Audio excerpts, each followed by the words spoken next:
Good evening, everybody. Welcome back to PSGL. George Morgan here, your commentator, alongside me, TK, who is going to be rounding off the season with me.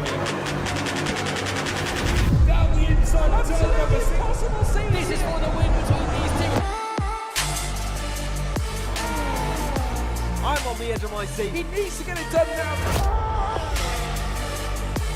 Blakey will dive to the inside. We're robust. We got our elbows out. Ronar takes the lead. Because here comes Alfie Butcher. Can't really complain with that one. It's not going to be easy. The pressure is on, of course. Jarno Opmeer is your champion.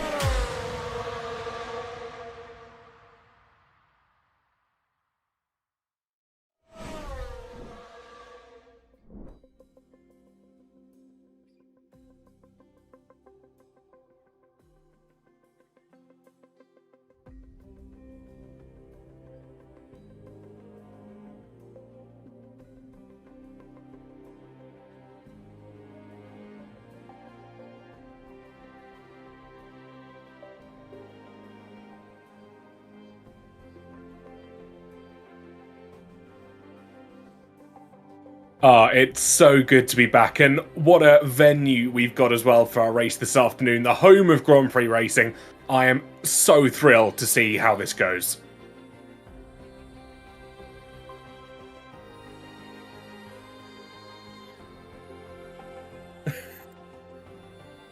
I certainly can indeed. It's been a fantastic racetrack. I had the privilege of going there this time just a few weeks ago, actually, but hopefully everyone can still hear me whilst George figures out his audio in the background, so apologies, folks, for the small intermission, at least in audio, that you've heard right at the start here. Hopefully, by the direction of George, we have got him somewhat back, but alas, George, why don't we retry that introduction? Listen, folks, welcome back to PSGL. I can tell you now it's fixed. I don't know what happened. One thing I can tell you is that the output or the input system had changed. So I don't know why, because they only tend to do that when there's an update, and I did not get one, so no idea. But welcome everybody back to PSGL. We've arrived at the home of Formula One. We've arrived at Silverstone. It's fantastic to be back here at this circuit that's provided us with many thrills and spills in the past. Every single winner we've had here has been different, and I can't wait to see who's going to rise to the top. TK, we're back. I can't wait. Let's run through and have a little look at the graphics. Last race result, of course, kicking things off. United States Grand Prix. You weren't here for this one, TK, but a fabulous victory here for Freddie Rasmussen on top of the tree, managing to nail down a victory for Red Bull, and in second place, Jarno Opmeer as well. Red Bull dominant. Obviously, we had a little bit of hysteria as well afterwards. Obviously, we did hear that Otis Lawrence dropped to fourth at the end of the race, etc. Berejnay just behind him. Caraton, obviously, with a penalty to kick things off as well today. Just plenty of drama to kick off the season, and obviously Cota's no different. But a big, big result for Red Bull. Absolutely, and it's quite possibly one of the best results they could have asked for heading into round 2 of the season. Lots still to play for, though. Of course, Silverstone, a completely different kettle of fish to the likes that we saw out in Cota, but I have a feeling we may be seeing the same thrilling racing because our drivers are pumped up and ready to go.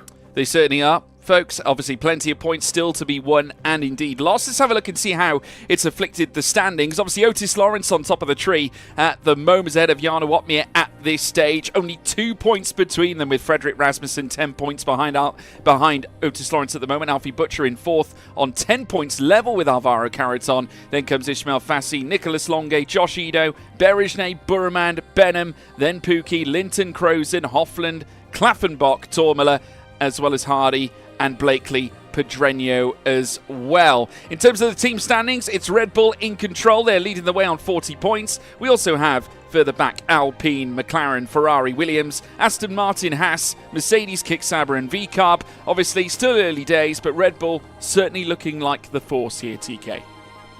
Certainly are, and they were one of the strong forces coming into the season, one of the driver pairings that we were kind of predicting would do well. Alpine again, another force to be reckoned with heading into season 40 here in PSGL.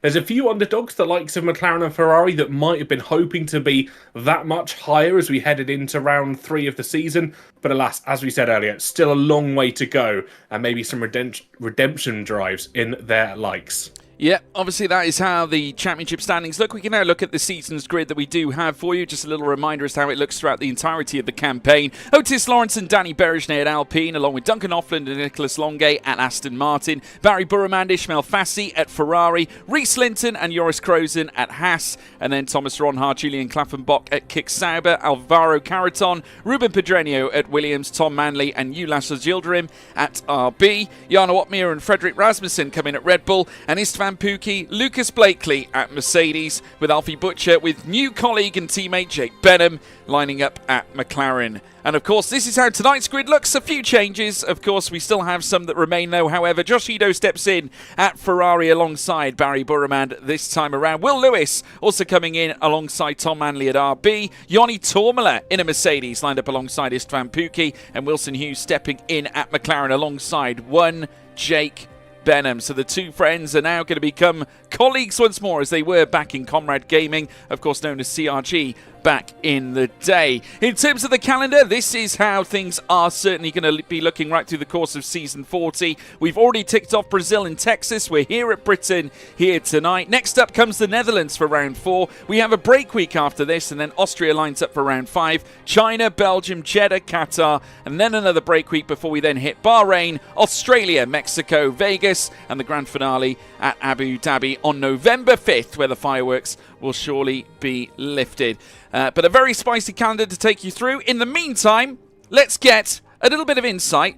Let's get a little bit of insight from the only Brendan Lee, a track map hot lap guide from the two-time F1 Sim Racing champion. We have arrived in Silverstone for round 3 of the PSGL Championship. Expect low wings, high top speeds, dirty air, and it's going to be a world ride with an absolute important and undercut strategy, prioritizing track position. A key overtaking opportunity will be down into Brooklands at the end of Sector 1. Also at the start of Sector 3 is going to be the key overtaking opportunities around this historic Formula 1 track. Expect tyres to be really critical around this circuit, especially on the front left deck. You're really going to see drivers managing that during the stint, lifting the throttle early through corners such as Copse and Maggots and Beckett's to ensure they don't overheat, overstress and overwear the compound of tyre.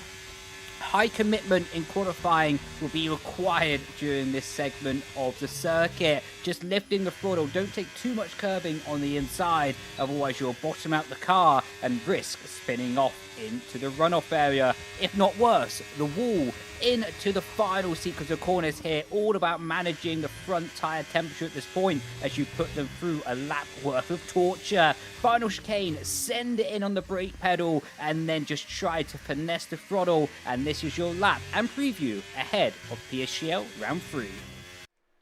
Well, a big thank you to Brendan Lee for that one. You now join us here for qualifying, and that's your insight as well around the circuit of Silverstone. Obviously, very high speed, lots of variances in quartering TK. Obviously, you have your straights, you have your slow speed corners, your mid speed. Obviously, in terms of slow speed, it doesn't really, it doesn't really come much slower than the club corner, for example. High speed, turn 1, Maggots and Beckett's, relatively quick as well. A little bit of mid speed involved there too. But already as we watch Otis Lawrence come straight back into the pits on an early installation run, just trying to get some running in on the intermediate tyre. It does look a little bit grey out there, I must say. Traditional British weather coming in. Plenty of things, though, to test the drivers, TK, at a circuit like this.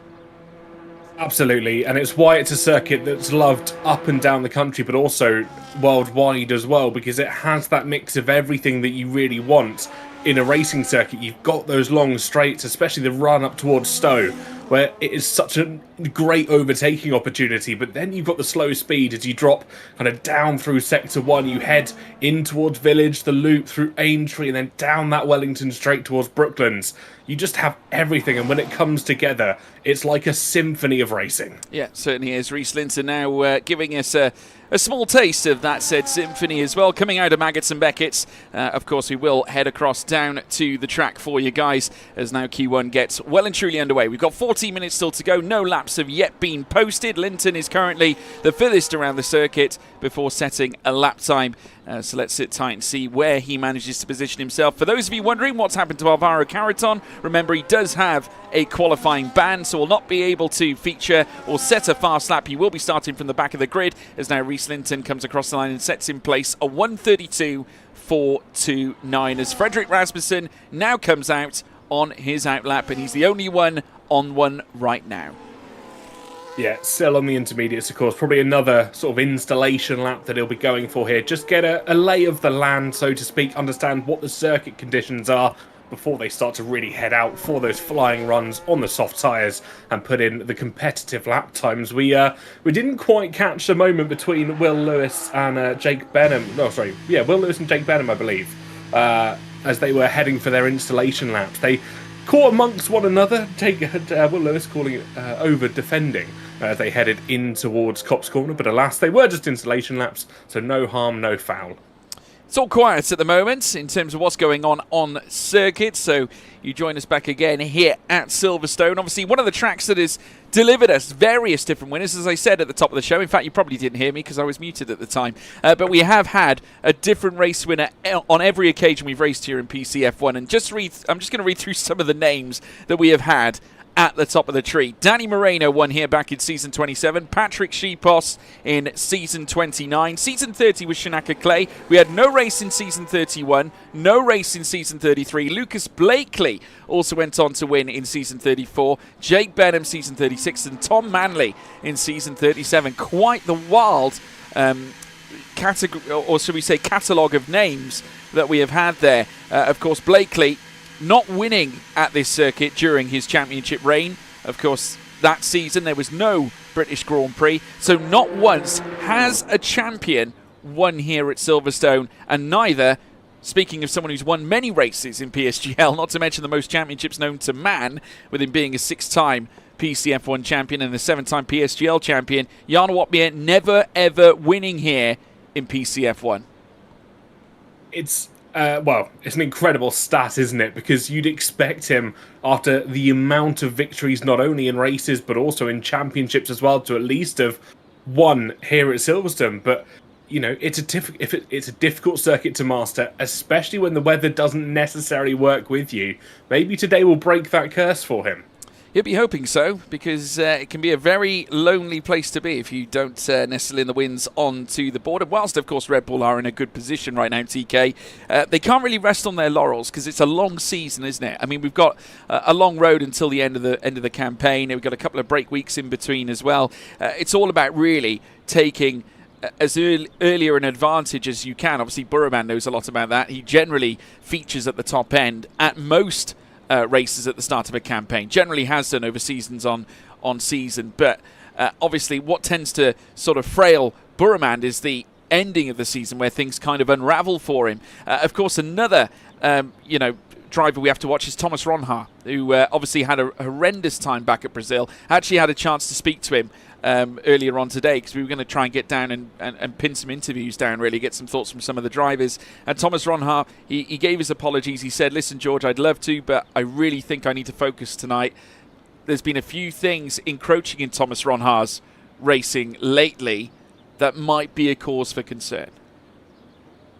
Absolutely. And you have moments like that as a driver where you have little things that kind of come a cropper at the most random of times that you have to kind of take a step back from, I want to say, other responsibilities to be able to handle them and to be able to manage them, but more importantly, to focus on the racecraft, the element that you want to try and get better at. We've seen how well he's been doing in karting. If you follow him on Instagram or other social medias, I'm sure you can see just how well he's doing in that aspect. But I think he needs to kind of knuckle down and focus maybe a little bit on the situations here on Wednesday nights and try and really pull together some good results and not let that home life affect him, maybe. Well, while the drivers now head out on their outlaps, I caught up with Alvaro Carreton, who, like I said, suffering that qualifying ban. Here was his reaction, and here are a few comments he has made, seeing as we're now moving into Silverstone. Hi everyone, it's Alvaro here from Williams in Racing. Heading into this evening in Silverstone, we have to serve the quali ban because I extended the last run in Q2 and I went through Q3 without invalidation. So yeah, I'll take the pen, it's totally fair. But yeah, I mean, in Silverstone, it's gonna be almost impossible to do anything because overtaking is extremely hard. Dirty air is massive, and the tire offset is also really small. Obviously, also only one stop is possible because the pit lane is huge, the longest of the whole game. So I assume it's gonna be a quite boring race, not gonna lie, and I need a miracle to finish on the points. But yeah, I mean, we'll still try. We had a good race last week, finishing on the podium. Yeah, feelings have been quite decent over the last 2 weeks, and yeah, we'll try the maximum today and focus more on the upcoming races. Ciao, ciao. So that was Alvaro Carreton just giving us some insight as to the race here tonight. Obviously he feels it's going to be a bit of a boring one, TK, but I think for him it's going to be largely anything but boring because he's going to have a lot of work to do right at the rear of the field. He certainly is. Starting from the back of the grid, I don't want to sound too much like... We all know that F1 pundit that makes the semi-obvious statements, but you've got a lot of work to do to try and pull your way through the field. You know, you're going to have a different outcome, but also a different mindset going into the race. It's no longer about defending those crucial positions. You've got to make it work at each and every corner for the endurance of 26 laps. Certainly do. Let's watch now, and right on board with Danny Berejné. He makes his way through towards the long Wellington straight now. Full throttle on the way down in towards Luffield and Brooklands. And of course the Hungarian, since moving away from Veloce, finding a new home at Alpine with Nathan Teig at the helm and trying to push this team onwards and upwards. Have not tasted a lot of glory, not since they had the one, the only Jarno Opmeer racing for them alongside the likes of Cedric Tomei and Simon Weigang. Feels like an age ago since that was the lineup in the F1 Sim Racing World Championship. But now they're entering a new era at Enstone with Berejné joining them, as well as the young gun Otis Lawrence, the Welshman, who currently sits at the top of the Drivers' Championship as it stands. They now fly through, and I got to say, on rails was Danny Berejné coming through Maggots and Beckett's right there on the run down through towards the final sector proper. In swinger now in towards Stowe. And now back on the power once again on the run down through towards the club corner already. Reece Linton said in the first time onto the board. We saw that one earlier on, a 1:32.429. Berejné is going to look now to typify him and put P1 in his favour. And just look at that, a 1:25.390, and goes almost certainly a lot faster. But Nicolas Longuet raising the bar once again and goes first fastest. Wilson Hughes going second fastest for McLaren as well. Duncan Hoffland now goes third fastest as well. So, enter Otis Lawrence. Look at that, 1:25.158. Just breaking ahead of Longuet. Pookie, since announcing as well, TK, leaving Mercedes. He's now found home at TF10 for now. We're not sure where his future lies, but third fastest, or was third, as now he drops to fifth. Yeah, certainly. We've seen this sort of story unveiled before. A couple of drivers have gone out and found home at TF10, and I share your sentiments. How long is that going to be a home place for them, a resting place for them? What are we going to see in their future? Because there's a lot of questions up in the air at the moment, especially around the F1 sim racing community. Yep, certainly are. Obviously, a lot of queries, a lot of questions. Many drivers wondering what the future may hold. We've got Will Lewis down in 14th at the moment as well, just ahead of Reece Linton on an ideal start. Here comes the Dane, Freddie Rasmussen. Obviously, Jarno Opmeer also still yet to set a lap time as well. But of course, Rasmussen, the winner back at Kota, and goes second fastest straight away. And Jarno Opmeer will follow him round, go fifth fastest. 2 Red Bulls in the top 5, along with 2 Ferraris with Barry Burremand on top. And a good starter lap there from Josh Edo with a 1:25.236. And inside a 10th of both Otis and, of course, Rasmussen, and also Burremand on top. Yeah, very impressive from all of our drivers so far. The opening laps have concluded. The entire field less than 3.5 tenths spread apart. So I think there's still time to be made, and sharing the sentiments of a lot of the live chat over on YouTube and Twitch. It is a qualifying track at Silverstone. We do see some fantastic racing, but so much is settled traditionally on that Saturday. Obviously, we're seeing it here on the same day as we do see in F1 Sim Racing. But of course, it's a circuit where qualifying matters, but also qualifying is exhilarating. Certainly is. And also, a big night tonight for PSGL, because not only are we live on YouTube and Twitch, we're also live on TikTok for the first time as well in PCF1. So a big shout out to our viewers all the way from TikTok. We welcome you to the channel, and if you would like to watch it on a slightly bigger screen, you can of course move across to YouTube and indeed Twitch as well at the same time. So we're live on 3 platforms here on Premier Sim Gaming Leagues for PCF1 here this evening, where you'll find the very best in the world that race in the F1 Sim Racing World Championship. Both Ferraris now in the pits, as well as Kick Sauber, as now they see both drivers now venture into the box. Thomas Ronhaar will now move his way through. Obviously, he's got his teammate Julian Klaffenbach currently being attended to by the Kick Sauber pit crew, as now more and more drivers come in to conclude their first runs. But with only 3 minutes and 30 left, TK, it's nut-cutting time here and now, and currently, as it stands, Klaffenbach, Lewis, Manley, Linton, as well as Caraton will be going out as soon as the timer ticks to 0. They certainly will indeed. The only one of those drivers confirmed will be Caraton, because as we know here in PCF1, even if you're in the bottom 5 with 30 seconds to go, you've still got an incredible chance to jump your way up through the qualifying sessions. And as the old phrase goes, it's not over till the fat lady sings. Yep. Tell you what, it's a very fine margin between success and failure. Burremand already retiring from the session, as does Otis Lawrence. Freddie Rasmussen doing the same. Obviously, they feel like they don't need to go out again, and dare I say, I think they could be right. Nicolas Longuet out on track as well. Danny Berejnay following him out. 2 of the old guard from the F1 Sim Racing World Championship. Of course, Longuet has had various experiences with various teams. He began his career with Red Bull. Of course, we have seen him go to the realms of Alpine as well, but also, most notably, racing lately with Ferrari, but since dispatched from Ferrari now and looking for a new team elsewhere. And there are a few teams looking for new drivers at the moment, so I certainly wouldn't fathom that Longuet's going to be without a team. Surely someone is going to pick him up.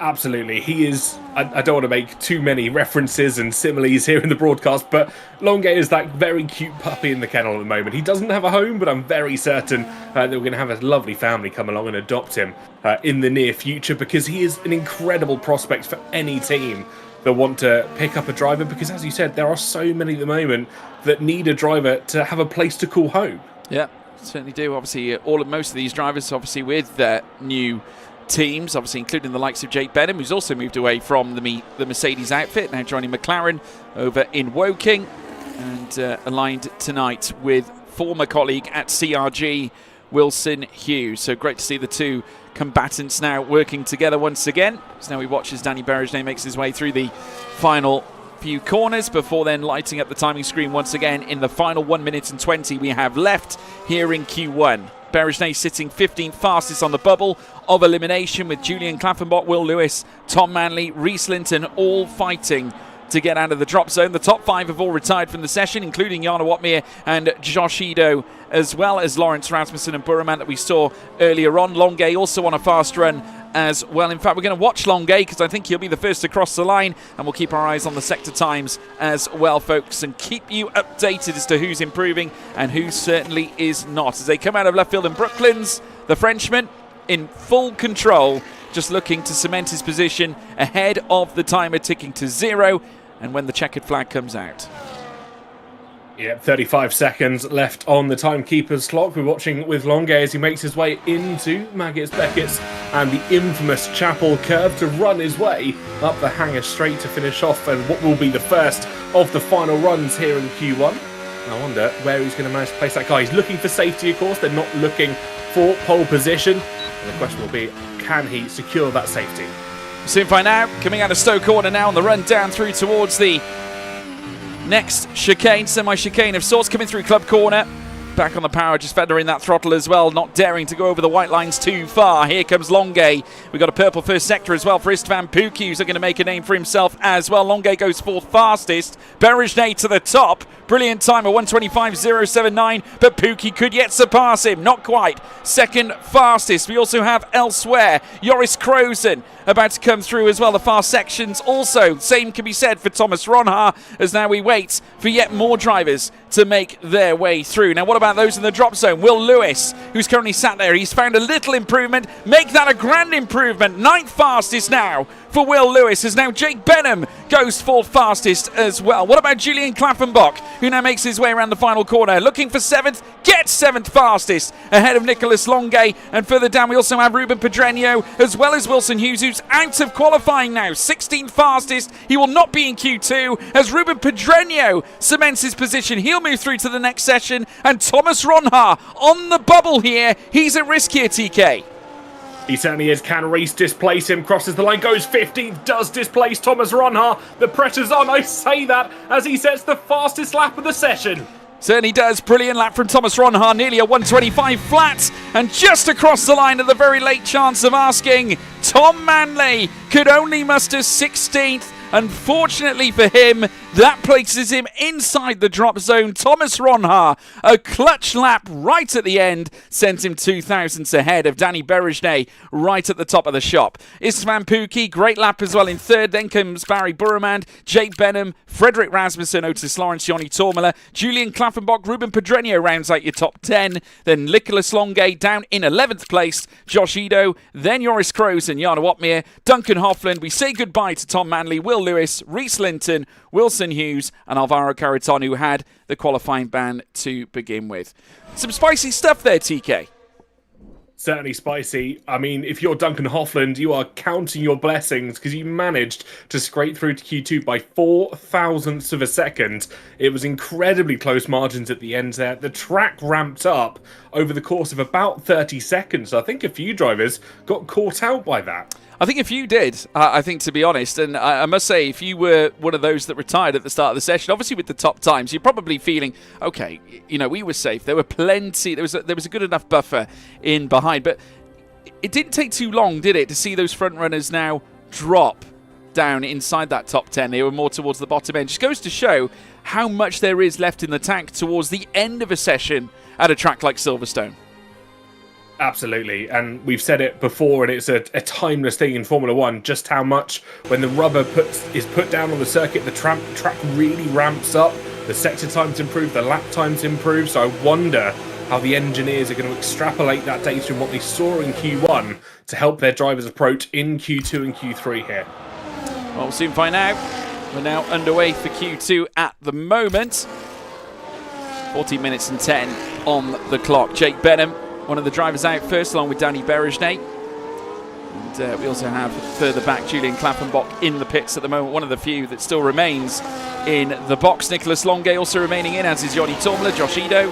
We do have Pedreño, Burremand, Pukki, Lawrence, Ronha, Opmeer, Hofland, Krozen, Rasmussen, Berejné and Benham out on circuit for these very first runs here in Q2, as they now make their way through the next right-hander before they then take the old straight before entering Copse Corner. It's going to be very, very tight right at the end of this session. Berejné now at the tail end of this contingent of cars that are going out early. There's quite a flurry though up at the front, and it's Ruben Pedreño who is currently leading the way out on track, and there's another Alpine, this time with Otis Lawrence, who's currently locked in behind. You just see there Lawrence aggressively warming up those tyres, needs as much grip as possible really.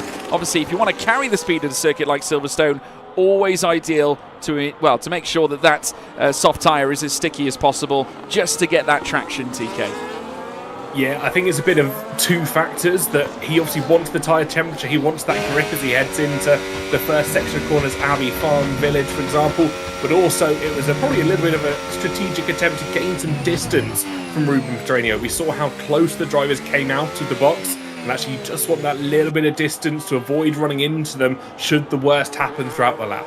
Well, let's see what Pedreño can muster heading down the Wellington Straight this time, because we'll keep our eyes peeled on the sector times now as they come on through, as he now makes his way in towards Luffield and Brooklands for the first time in a fast run here in Q2. Obviously they've just brought to an end their out laps, getting those tyres up to the required temperature. A little bit more activity now out on circuit. A few drivers though still stagnant in the pits, obviously just the four of Nicholas Longue, Tormela, Edo and Klaffenbach still yet to post laps. I can tell you that the purple first sector has gone to Istvan Pukki, 27.023 at the moment, which is faster than Ruben Pedreño by approximately 31 thousandths of a second. Danny Berejné has just taken the fastest first sector now with a 26.961. definitely seems as the track ramps up. We're just noting there, Berejnay last in that train, stealing that purple first sector away, TK.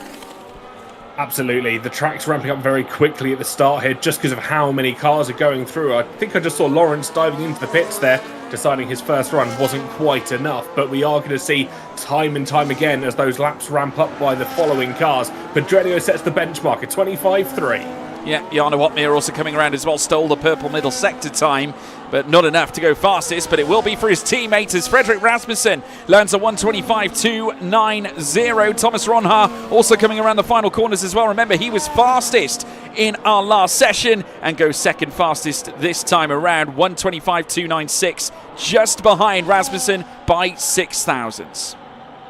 Incredibly close margins in the opening stages. Interesting that only 6 drivers have gone for the first runs here, and of course a couple of drivers did dive into the pits. Interestingly enough, both Alpines have decided to back out. Yeah, little bit of skittishness there for Thomas Ronha, just getting onto the curb and the rear just stepping out largely, and I have to say he was very fortunate that did not lead to a traipse into the barrier. Of course, that is something we do tend to see in the realms of single-seater racing. I saw a little bit of it, funny enough, at Imola last time out. It's obviously the Piratella section coming out of turn 8 up through towards turn 9 can get very harem-scarum, and that barrier is sometimes ultimately not forgiven, but thanks to the tech pro that we see generally in motorsport, keeping our drivers safe as they make their way around the circuit. But at the moment, it's Rasmussen with Ronha. They meet again, the two rivals squaring off, and who can forget the moment when those two came together at Mexico now, a couple of years ago. Just watching here with Jarno Watmere, who's backed off as he's making his way out of Chapel down the hangar straight. He was right up close to his teammate Freddie Rasmussen, and now just backs off completely. I wonder if he is going to go into the pits. He does. I was wondering if there was potentially an offing for a second run there, but not quite sure why he backs off. Maybe just to prevent being held up in the pits.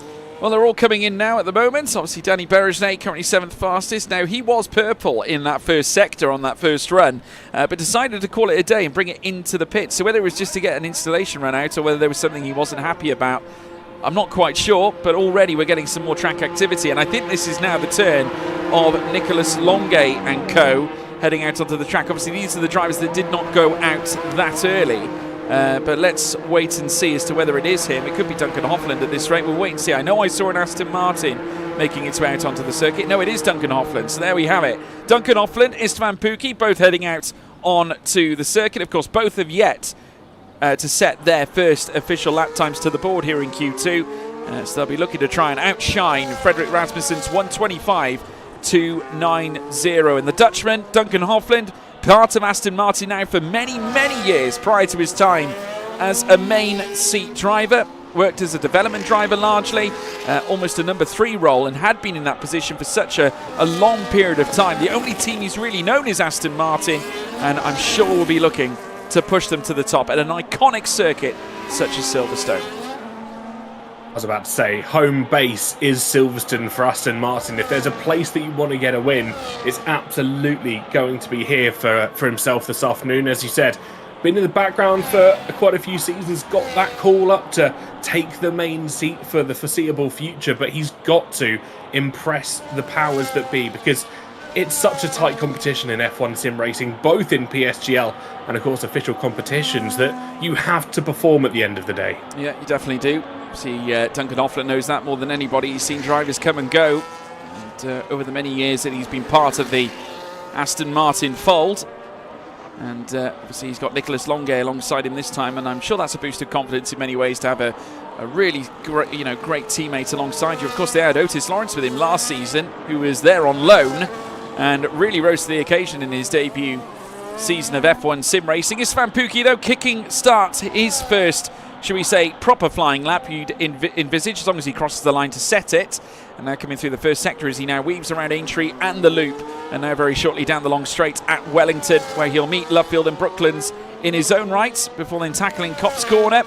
Let's see what Pukki can bring together. Heading down now in towards the left-hander progressively. A lot of lateral load placed on the car at this particular section, certainly on both lefts and rights, as you now make your way out of the corner. Very fast out of the exits now as you look to plunge onto the throttle and then into the high-speed section, the location of where Max Verstappen and Lewis Hamilton infamously came together coming around Copse Corner and now in towards Maggots and Beckett. So it's right on board here with Istvan Pukki, who's looking to dial this one in. I can tell you, first sector was a 27.023, a thousandth quicker than Barry Burman's current first sector time as well, and it is faster than Freddie Rasmussen's lap time as well. As we now right on board with Istvan Pukki heading down now in towards the right-hander at Stowe, coming out of the long hanger straight and now in towards the club corner. Heavy onto the brakes again this time. Here comes Pukki, dialing into the inside, rubbing over the curbs, kissing every single apex, making the most of it as he now makes his way out of the final corner, and it's fastest straight away by Istvan Pukki, and by over 0.2 of a second as now Hofland moves second fastest. They're ramping up, TK. Absolutely, time's going faster. Danny Berejne now sets the fastest lap, 25.018. Immediately taken away by Otis Lawrence, the first of the drivers into the 124 in this session. Alpine are absolutely cooking something up here, and I reckon we could be in for something even better. Barry Burman, though, takes that away by just over half a second here, George. Yeah, Nicholas Longe goes second fastest, as well as getting very tight between several drivers out on track at the moment. More cars coming across. Josh Edo coming through next as well, goes seventh fastest. Last but certainly not least is Joni Tormela and Julian Klaffenbach. Klaffenbach moves into ninth fastest. Great lap for him, but where is Tormela going to sit? He's currently posting a 27.045 and a 34.690. That is right in the centre of the dance floor, dare I say, and we've got improvements elsewhere as well, as Freddie Rasmussen marches back to the top with a massive purple final two sectors. Here comes Joni Tormela, not enough though, 13th fastest, a little bit off in places, but that is a massive improvement there as Jana Watmir goes 10th quickest and manages to stick two Red Bulls inside the top 10, but a ways off Freddie Rasmussen right now. The gap at the top, 88 thousandths of a second between Freddie Rasmussen and Barry Burman. Close calls up at the top, but there's going to be warning signs down at Red Bull. Jana Watmir only able to get 10th place. Obviously, we've got a little bit of time left in the session, enough for another run at least, but when you get that car in such a formidable position with the driver of the history that he has, I think there's certainly going to be maybe a bit of a warning down at Red Bull that things aren't exactly the way they would like them to be.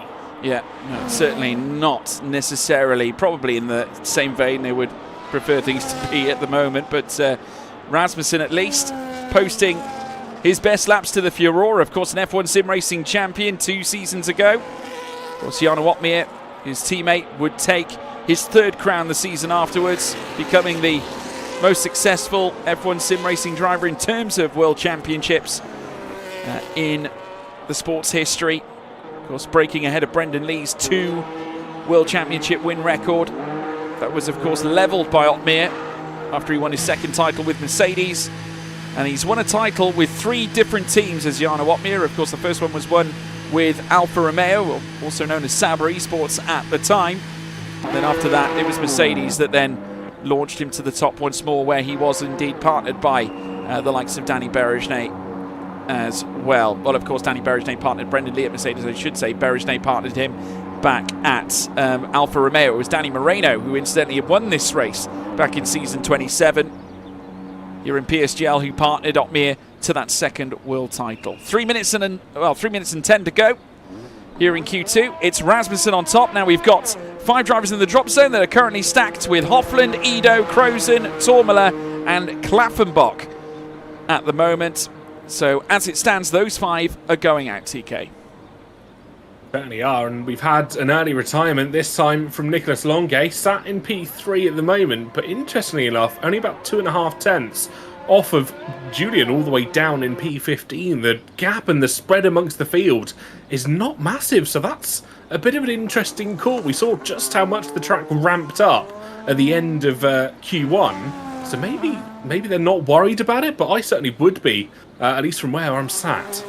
I can tell you that the current gaps between bottom to top are just over 3.5 tenths, so it's very narrow, I have to say, and I mean, credit to Barry Burman and also to Freddie Rasmussen. They're the only drivers within the same tenth of a second of each other. I think that's going to change, though, come the end of this session. I think come the end of Q2 anyway. But Danny Berejne will be the first to set a lap onto the board, currently halfway through his outlap at the moment, sitting 7th fastest and just under 0.2 of a second behind the Great Dane, Freddie Rasmussen, who's ahead of Burman at the moment by 88 thousandths of a second. Still a fine margin either way you look at it.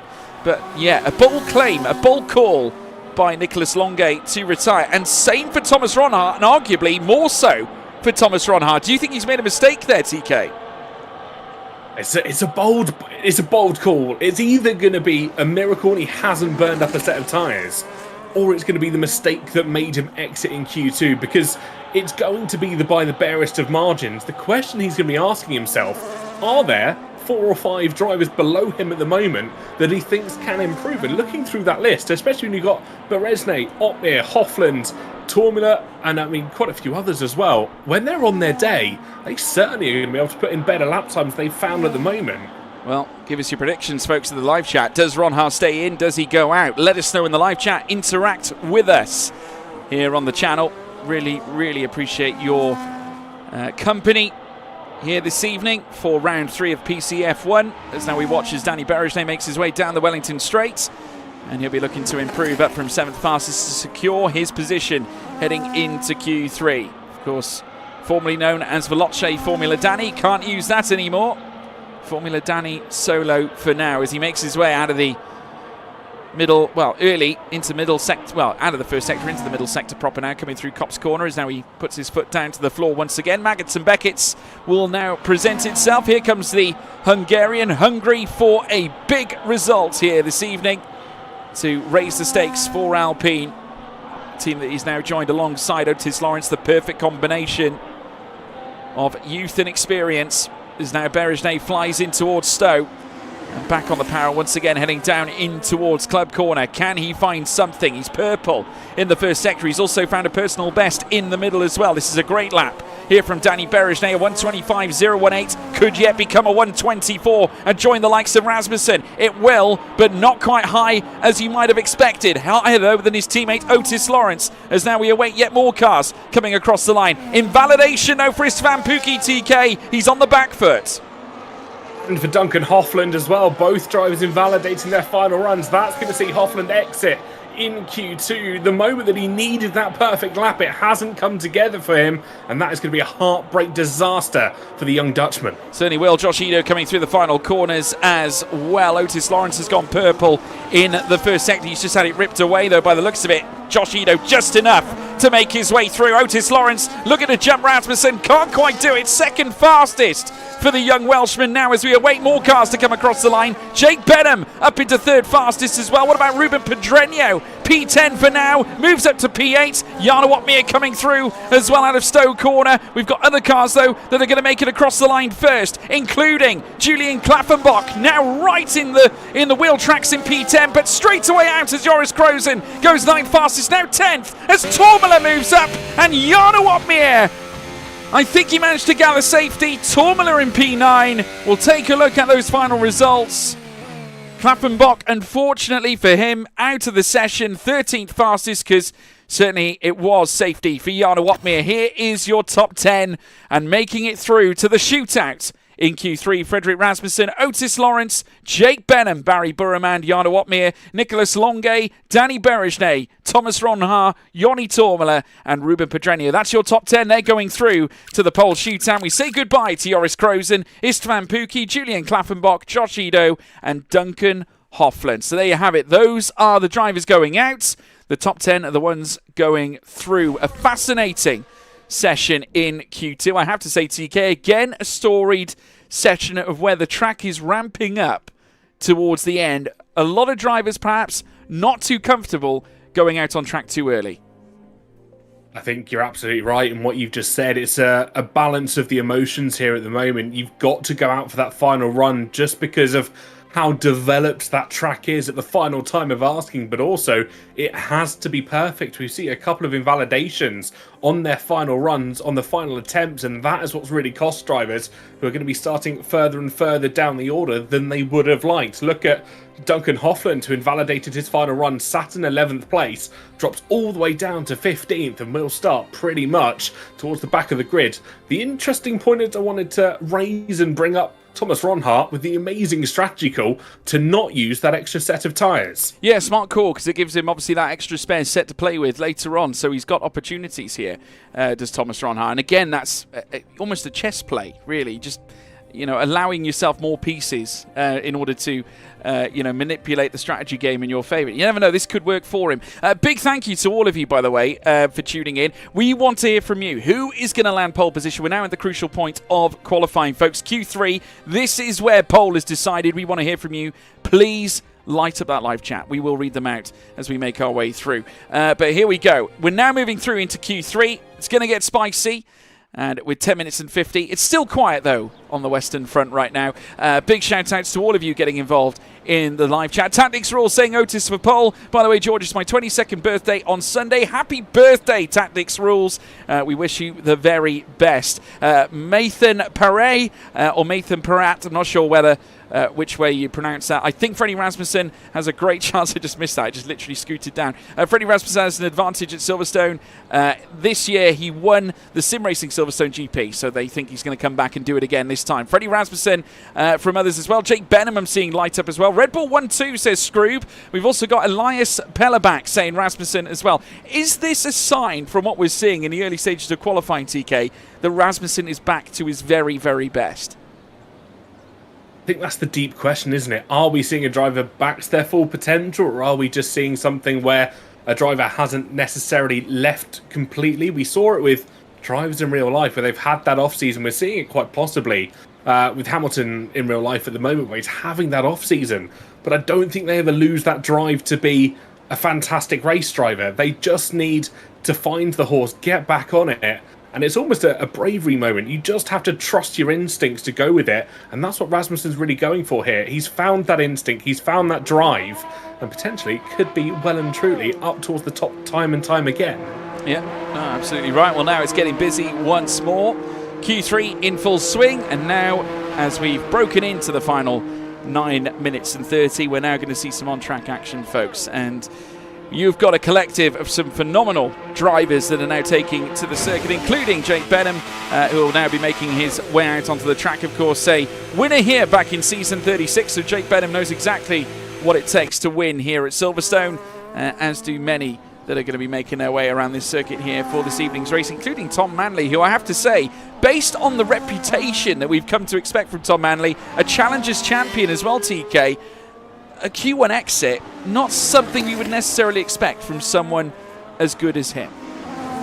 Not at all. But then every driver sometimes has those moments where a session doesn't go to plan. They make the mistakes, especially after quite possibly hours and hours of practice. That one little corner doesn't go to plan. But because everybody else is right at the peak, the pinnacle of their game, their racecraft, it's just those minor mistakes that almost double down on them and really come back to bite them.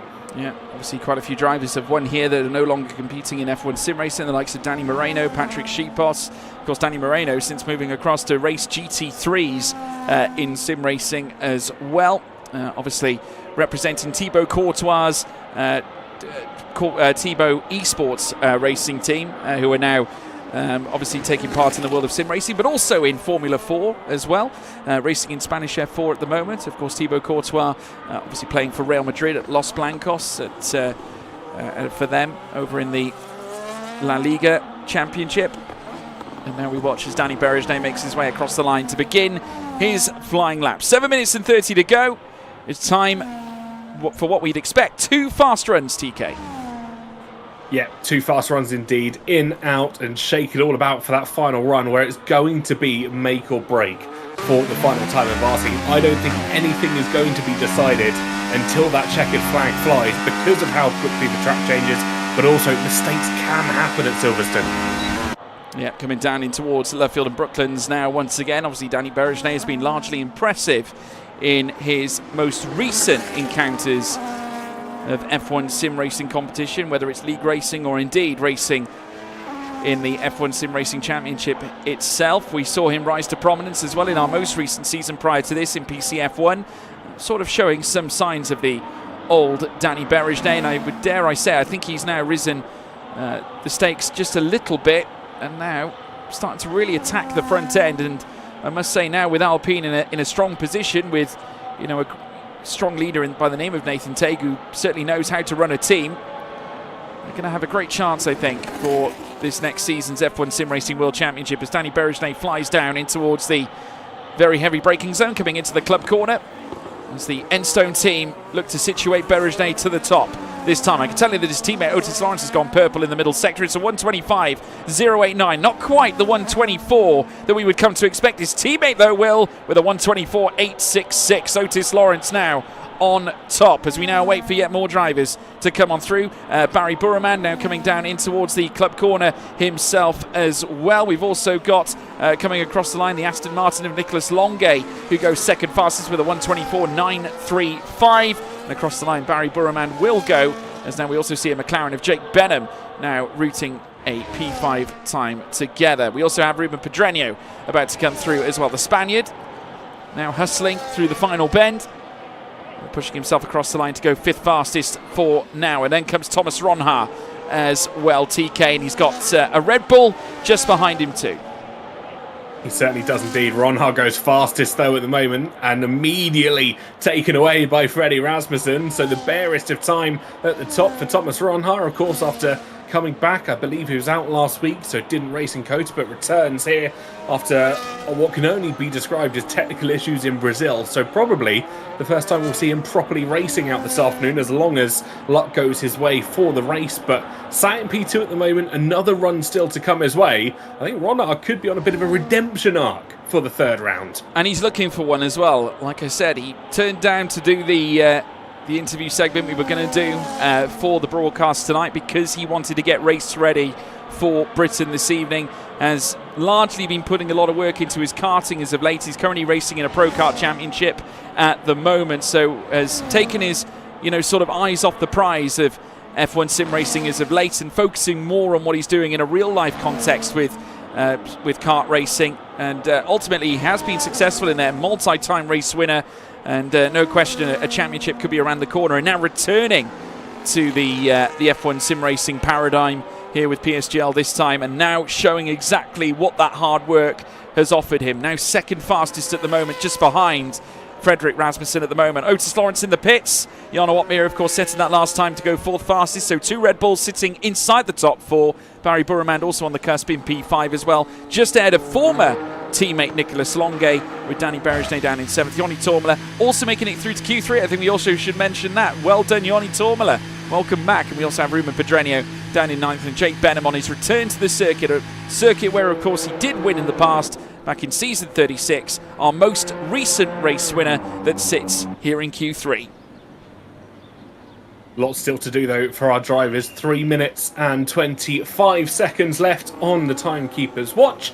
And they will have, as he said, one more run to go at it as we have the last driver pulling in towards the pit lane. Jarno Opmeer going at a snail's pace around that second lap, or the in lap should we call it, just to make sure he doesn't collide with his teammate Freddie Rasmussen as he pulls his way in towards his pit box for one final run. And don't forget, live chat, people at home, get your predictions in for who's taking pole position, because now is the time to get those predictions in.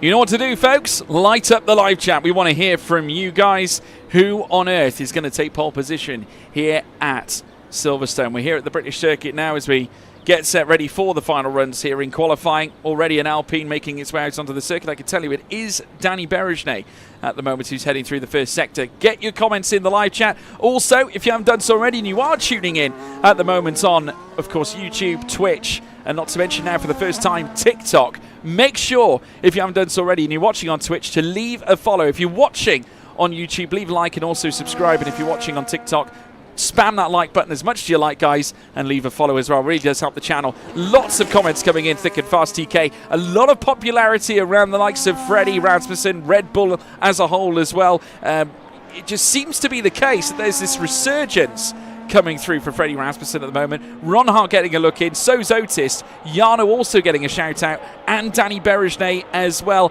and also Ismail Fassi, who is obviously not here tonight. But yeah, some familiar faces. But most notably, I've noticed that little rise of Rasmussen fans that are starting to creep in.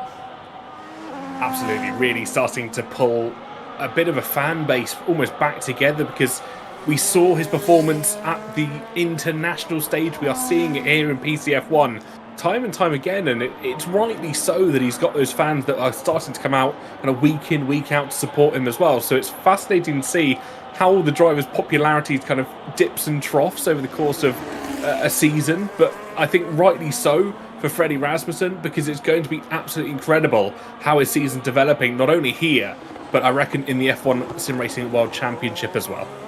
Well, now we have Danny Berejnay making his way around the final corner to begin his next lap of asking. The final flying run's now set to begin here at Silverstone this time, and the Hungarian Danny Berejnay hungry for pole position, and it could yet occur. Obviously now has plenty of clean air in front of him and plenty of clean air behind him as well. Nicolas Longuet coming around the final corners as well, soon to begin his final flying run. It's the Wellington Straight though here for Danny Berejnay, as we now ride on board with the Hungarian this time, and will soon light up those sectors once again, as now he flies through the left-hander as well, back on the power as he looks to curtsy the car through this very progressive right-hand corner out of left field, and Brooklands are now coming down the straight in towards Copse Corner this time. Currently sits just over 0.3 of a second away from Rasmussen at the top of the shot at the moment, and the fastest of the 125 so far. So far a good, smart-looking lap here from Danny Berejnay to kick us off, as now he weaves through Maggots and Beckett's this time, racing on the edge as now he comes through towards the very fast left-hander now before he begins the stretch down the long hanger straight out of Chapel Curve. Now next up comes a run in through Stowe Corner. Back on the power now, once again feathering that throttle, now slamming it straight back down again as he tackles the curb and heading down in towards Club Corner again this time. Can Berejnay find something? His last lap was a 1:25.089. He will surely enter the 24s with a last gasp effort. It's second fastest, not quite pole position, but now provisionally joins Rasmussen on that front row. Front row start, and more importantly the inside line as he heads into turn one, which has proved critical over the course of seasons and races gone by. Next across the line though, Nicolas Longuet repping and flying the flag for Aston Martin, home base at Silverstone, looking to try and get an impressive start into the Grand Prix. Rounds the final corner, goes across the line. It's only fourth fastest for the Aston Martin though. It certainly is. Also we have Barry Burman now, he goes fastest this time of asking. Now comes Ruben Pedreño for Williams, 8th fastest is all he can muster for now. We also have Jarno Watmere coming through the final corners. Rasmussen looking to return to the top, but can't. Burman staying put right towards the top end of the order. Jake Benham can only go 8th fastest as well. We got Joni Tormela coming through the final corner, looking to come up from 10th. He can't. What about the Flying Dutchman? Jarno Watmere, 4th fastest behind Freddie Rasmussen, but Thomas Ronhaar, late in the day, he's usually good at this, but I think he's lost time. Coming through the final corner, it's not going to be good enough for pole position here for Thomas Ronhaar. 6th fastest is where he will stay. High drama right at the bitter end of qualifying with no improvements for Freddie Rasmussen on that last lap. It's Barry Burman on top and on pole for the first time this season. He breaks the train of Otis Lawrence poles. Lawrence, who has already taken 2 pole positions in the first 2 races of the season. Burman has beat him to the punch here this time with 6 thousandths between them. Such a fine margin. 27 thousandths between the top 3, with Frederick Rasmussen in 3rd place ahead of teammate Jarno Watmere. Danny Berejnay 5th. Ronhaar, Longuet, Benham, Pedreño and Tormela down in P10 TK. What a spicy ending to qualifying. Absolutely thrilling once again. I think it was a massive mistake though for Thomas Ronhaar. 15 seconds down on his previous best. He came across the line at the final time of asking. We were being told, at least in the YouTube live chat, that he had a bit of a spin, or he was sideways at some moments when he was alongside with Jarno Watmere's stream. So I wonder what quite went on for the Kick Sauber there. Well, certainly a dramatic finale to qualifying. Obviously, let us know your thoughts, everybody. For those of you who obviously missed the start of the broadcast, obviously we can take you through the current look and the current state of the championship. First and foremost, we'll get a little reminder as to what happened back at the USA. It was Freddie Rasmussen, the man who will be starting on the second row alongside his teammate Jarno Watmere. He, of course, was the winner of our United States Grand Prix for round 2 for season 40 of PCF1 in PSGL. Ahead of teammate Jarno Opmeer, it was a lockout for the Red Bull team, with Caraton finishing 3rd, Lawrence in 4th as well, with Danny Berejnay in 5th. Then came Josh Ido, Istvan Pukki, Ismail Fassi, Joris Krozen and Duncan Hofland rounded out the top 10. And then outside of the top 10 we had Hardy, Longay, Pedreño, Tormala, Klaffenbach, Benham, Burremand, Prejnader, Linton and Manley. Of course, the bottom 2 retiring from the race, the fastest lap going to Tycho Hardy and Otis Lawrence taking pole position. It was his 2nd pole of the season as well. This is how the championship fared after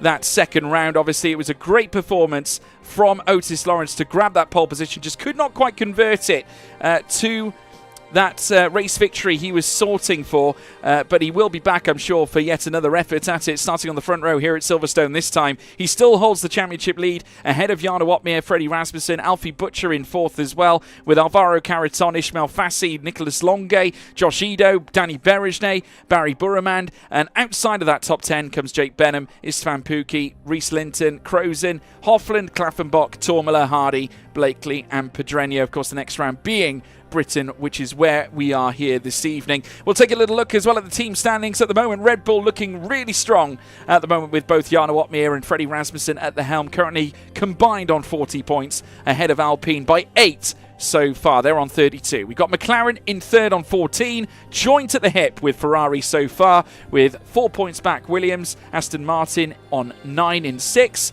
then come Haas in 7th place on 4, level with Mercedes, who are in 8th, and Kick Sauber with 1 point ahead of VCarb, who are still yet to score their first points of the championship.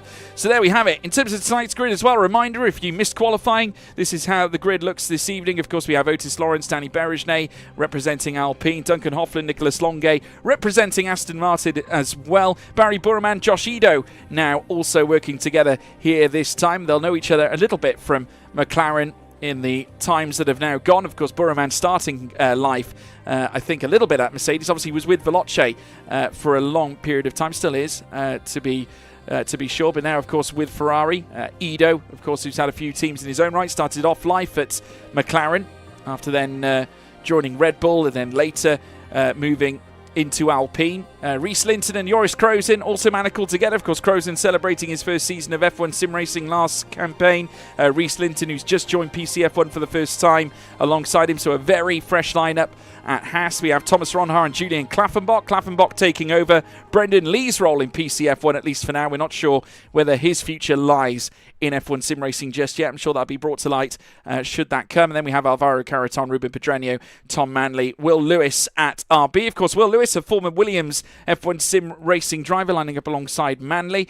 We have Jarno Opmeer, Frederick Rasmussen, familiar faces at Red Bull. We have Istvan Pukki, who has just announced his departure from Mercedes in terms of his F1 sim racing seat, and Joni Tormala also alongside him as well. Wilson Hughes, who has been at McLaren now, was there the same season as when Blakely went on to win his F1 sim racing crown back in 2022. He's got Jake Benham, who has just also recently left Mercedes and joined McLaren as well. The two former CRG teammates, now teammates once again at McLaren, and we'll see whether they can flourish here this time of asking. Obviously now we're going to be moving across to Silverstone. We arrive at the Earl Grey of World Motorsport, 5.891 kilometres, that's 3.660 miles, and it's going to be a tasty treat for us to witness the racing around this circuit. 5.891 kilometres, 3.661 miles, plenty of corners.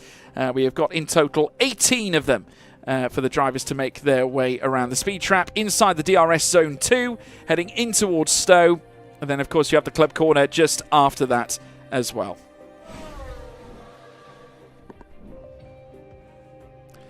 But TK, it's going to be a spicy visit, I think. I think we're going to be in for a treat. Have you got a prediction for us? It's going to be a tough one. I think Barry's going to be one of those drivers that will be wanting to try and pull back through the field. We saw the victory taken away from him back in Brazil. The first round, it was given to Otis Lawrence after a steward's room decision. So I think there's going to be a fire in that young man's chest, wanting to try and reprove himself as a race winner this season. Yeah, no question. I think they're definitely going to prove themselves. I mean, every driver wants to prove themselves, obviously. I mean, it's a proven fact, isn't it, TK, that generally in the breeding ground of PSGL, generally we do tend to find the next F1 sim racing champion, because the general frame that we have noticed over the many years, obviously Jarno Opmeer being champion in season 27, 29 and 30, the consensus was largely that he would go on to win an F1 sim racing title after he won the PSGL crown, and that was the same for Lucas Blakely, for example, as well. Arguably you could say that Barry Burman did not conform to that when he won the title, and neither would have Thomas Ronhaar. Would he have won it had he not lost in the stewards room? But generally, it's a good litmus test for where the F1 sim racing title could go.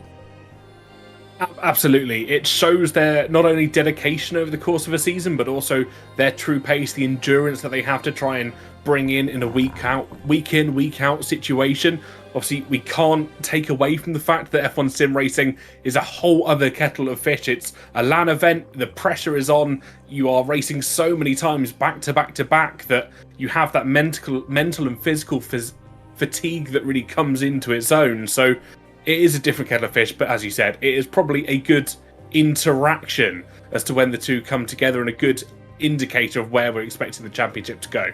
It's going to be very close. In the meantime, folks, while you wait, you can enjoy once again the Hot Lap Guide from Brendan Lee. We have arrived in Silverstone for round 3 of the PSGL Championship.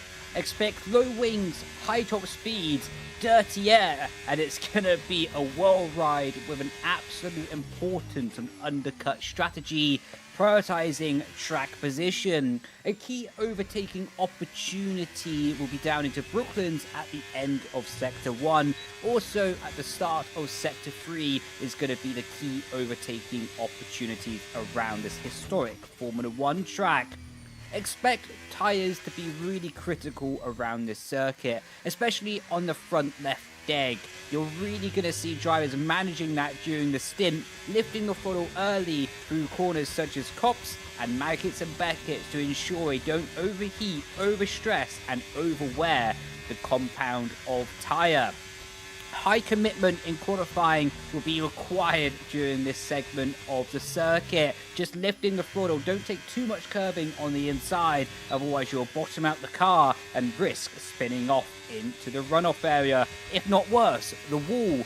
Into the final sequence of corners here, all about managing the front tyre temperature at this point as you put them through a lap worth of torture. Final chicane, send it in on the brake pedal and then just try to finesse the throttle, and this is your lap and preview ahead of PSGL round 3.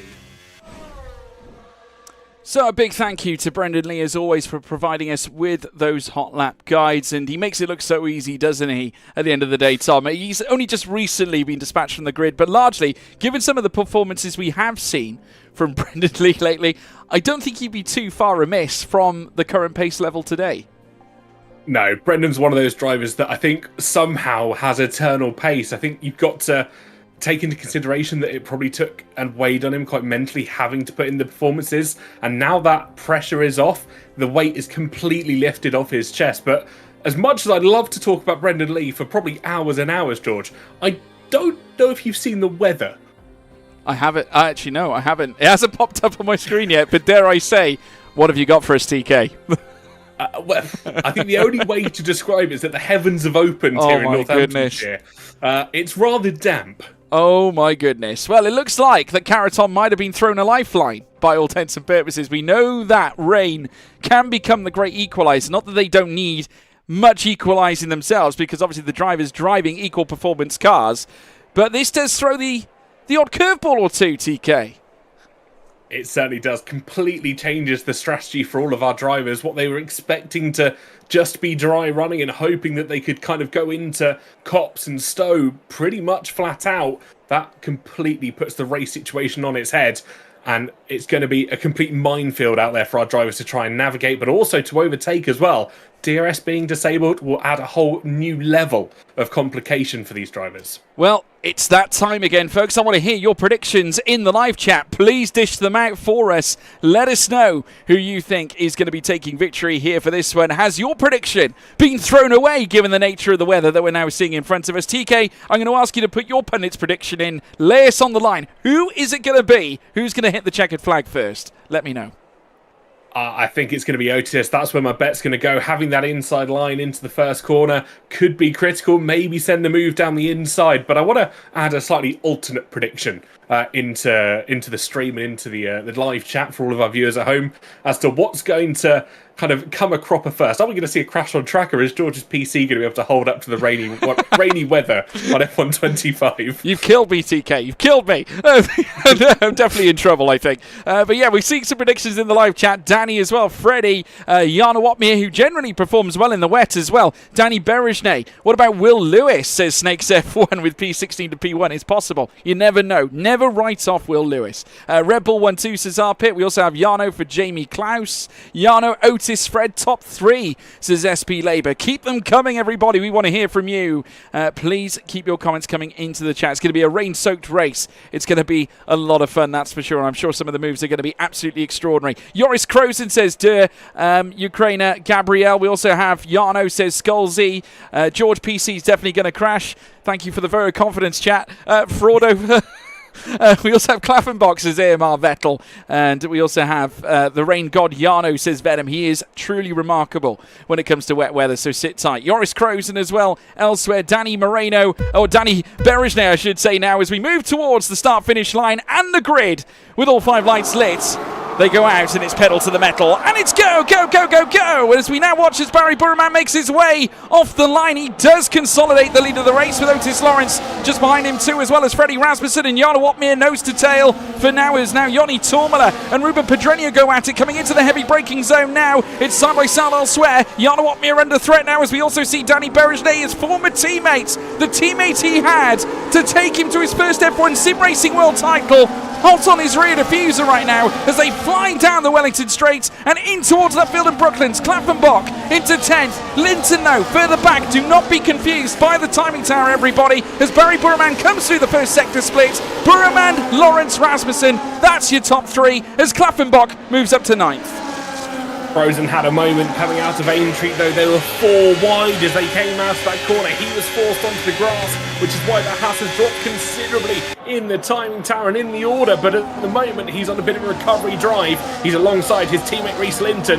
Can they work together, or will they be a hindrance? Further back, though, Jake Benham goes off the circuit as they race through Cops. Yeah, coming in towards Maggots and Beckett, are running on board with Yoni Tormala as well. Wheel to wheel, very nearly making contact. And they did make a little bit of contact as well as they come through Maggots and Beckett's further back.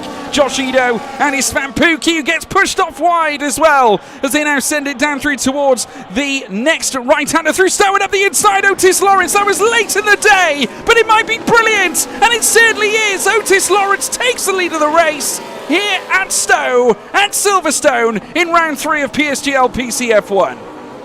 Fantastic stuff from the young Welshman. Took the opportunity when it came a cropper for him, and he heads on to lap 2 as our race leader. Fastest lap set as well on a set of the intermediates, which every single driver bar 2 are running at the course of this very wet British Grand Prix. But will Boromond have a response? We'll soon find out. Josh Edo also going nip and tuck here with his fan Pookie. Pookie looks to have his number, though. Took an alternate line to Edo, coming through the first couple of corners and now into the heavy braking zone. The Hungarian Isvan Pookie moves on up now ahead of Edo this time, and Klaffenbach, who has been on the rise consistently since the start of the race, has only just gone and surpassed Nicholas Longue, as Longue now looks to return the serve. Coming back down the inside comes Klaffenbach.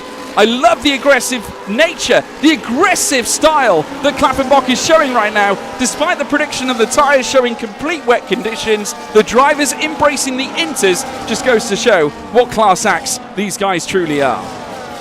I think this is the moment of the race where you get those 1 or 2 drivers that are being slightly over-aggressive into the corners, and that forces everybody else to have that sort of train or domino effect where they also have to be that little bit more aggressive, and that's leading to the racing that we're seeing here this afternoon. I think a lot of people are predicting this to be a bit of a snorts fest, but I think we're in for a fantastic race. Well, I can tell you this, 2 drivers occupying the wet compounded tyre as well. Ruben Pedreño and Alvaro Caraton rooted to the rear. So Williams going against the grain of every other team on the grid right now, which is really interesting. We'll soon find out as to whether it's going to work for them or go against them, as now we see Ruben Pedreño all over the back of Istvan Pookie at the moment. Obviously Hoffland further up the road, as well as Josh Edo further back behind him. Joris Krozen are going to gain places as well. Otis Lawrence actually very nearly gapping Burman. He did gap Burman to over a second before.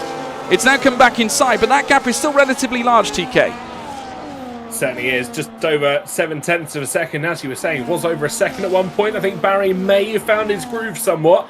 Is starting to reel in the young Welshman, but he can't forget that he's got two giants of the sport looming behind him by the name of Freddie Rasmussen and Jarno Opmeer. They are going to be closing in hammer and tong to try and take over the position in which the Ferrari sits. Yeah, a little flick of the wrist there from Julian Klappenbach as he tried to force the Sauber Esports car, or indeed the Kick Sauber, around, coming down in towards the left-hander, heading into Luffield and Brooklands, haunting the rear wing of Nicholas Longay's Aston Martin.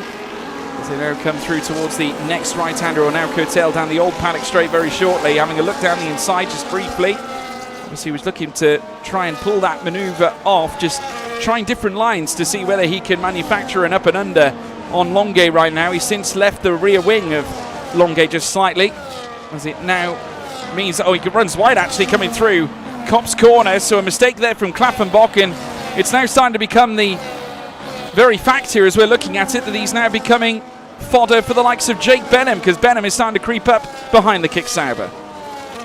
He certainly is indeed. Mistakes are starting to creep in. We saw Benham actually go wide at the same corner on the opening lap, so Klappenbach maybe just repeating the same mistake as he saw the driver behind him do slightly earlier on in the race. And it is easy to do. You almost go back to muscle memory heading through Copse corner. It's a little downshift, turn the car in, and sometimes hoping and praying that it sticks. But in the wet weather conditions that we have at the moment, it's not necessarily been the case. I wanted to bring something to a viewer's attention, especially if you're not watching on YouTube.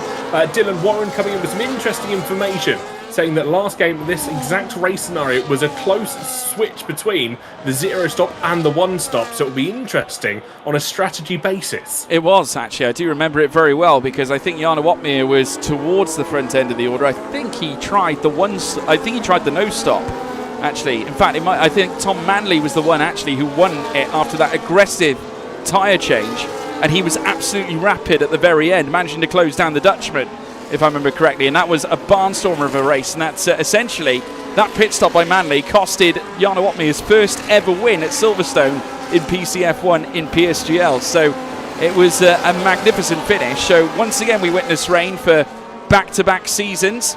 Now Joris Krozen moves up to 15th. Josh Edo has also displaced Tom Manley, and Pedreño falling like a stone at the moment. It definitely seems that the wet tyres are not effective, as now we see Will Lewis, former Williams driver, overtaking now Williams driver Ruben Pedreño. Yeah, the Williams and the wet weather tyres aren't necessarily making the inroads that they would have liked to. Potentially we're going to see the rain get heavier later in the race, but without that all-important weather forecast, we can't make those assumptions. They could have been the wrong tyre to start on. The Inters are really coming into their own, as they can work on slightly better temperatures that we're seeing at the moment, as Reece Linton works his way through at the exit of Chapel. And I think we're going to see Wilson Hughes pipe on through with a little bit of wheel banging between the two, but he does get through in the end. Yeah, Pedreño now dropping yet more places, so Williams now routed to the rear with both cars.